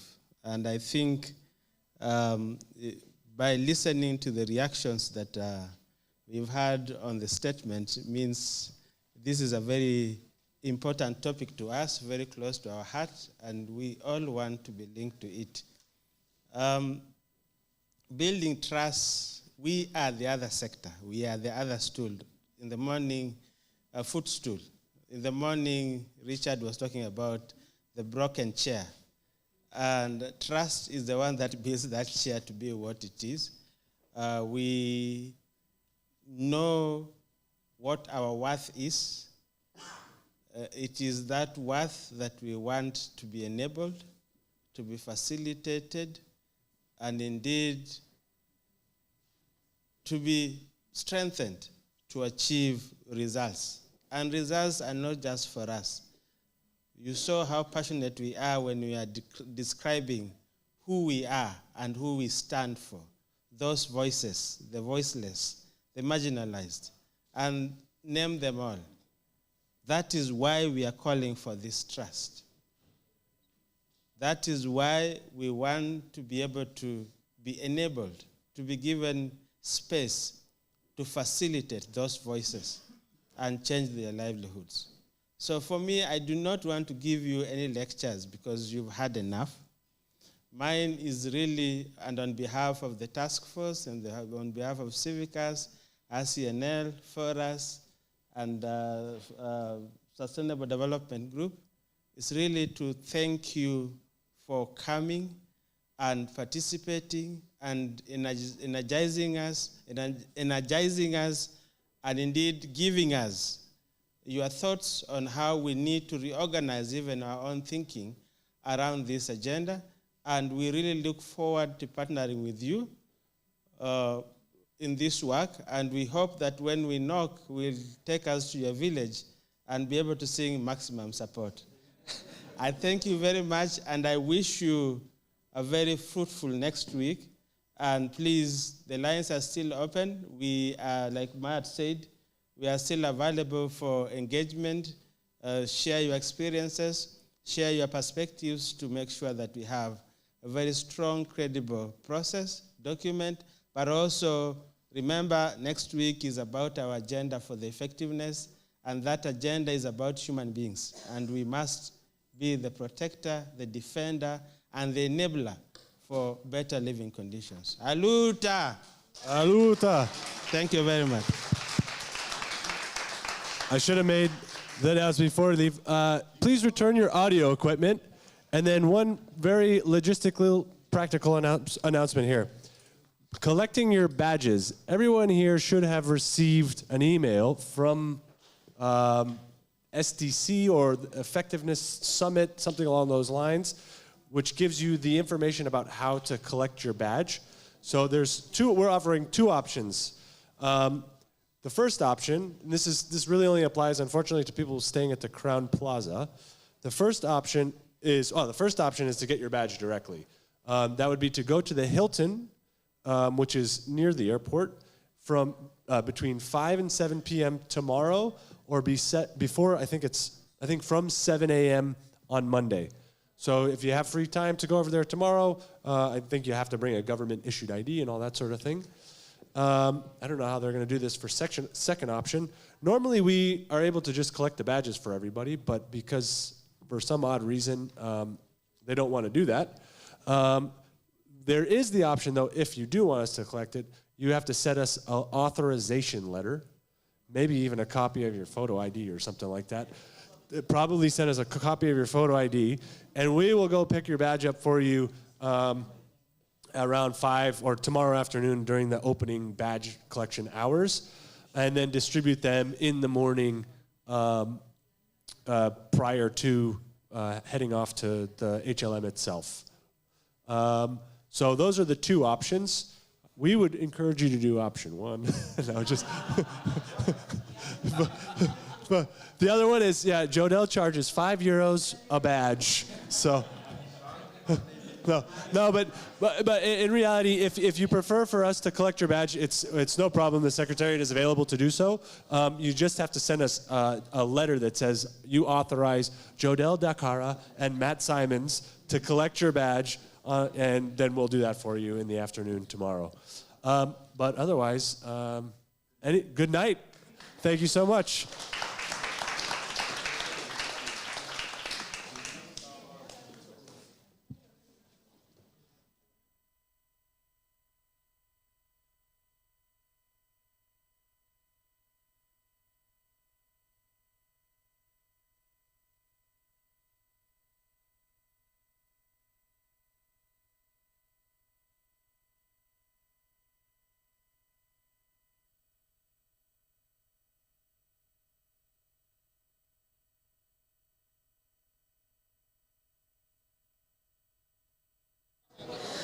Okay, wait.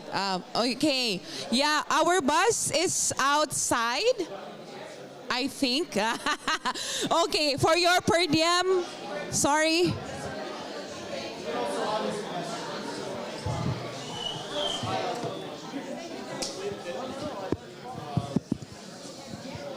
Hello.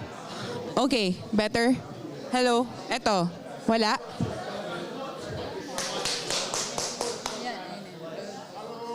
Okay, if you want to walk to the hotel, you can continue chatting. Char! Okay. So the bus will be here in a few minutes for your per diem. Is it working? No. Okay, so the bus will be here in a few minutes. We will be, it's there. So yeah, we can go. For your per diems, those receiving per diems and requesting for reimbursement, we will be at the lobby 5:30 to 6:30 tonight at the hotel lobby. So yeah, I hope you will be there. We can wait until 7 p.m. so we can finish all the financial transactions tonight, yeah? Because we might not be able to see each other once we start.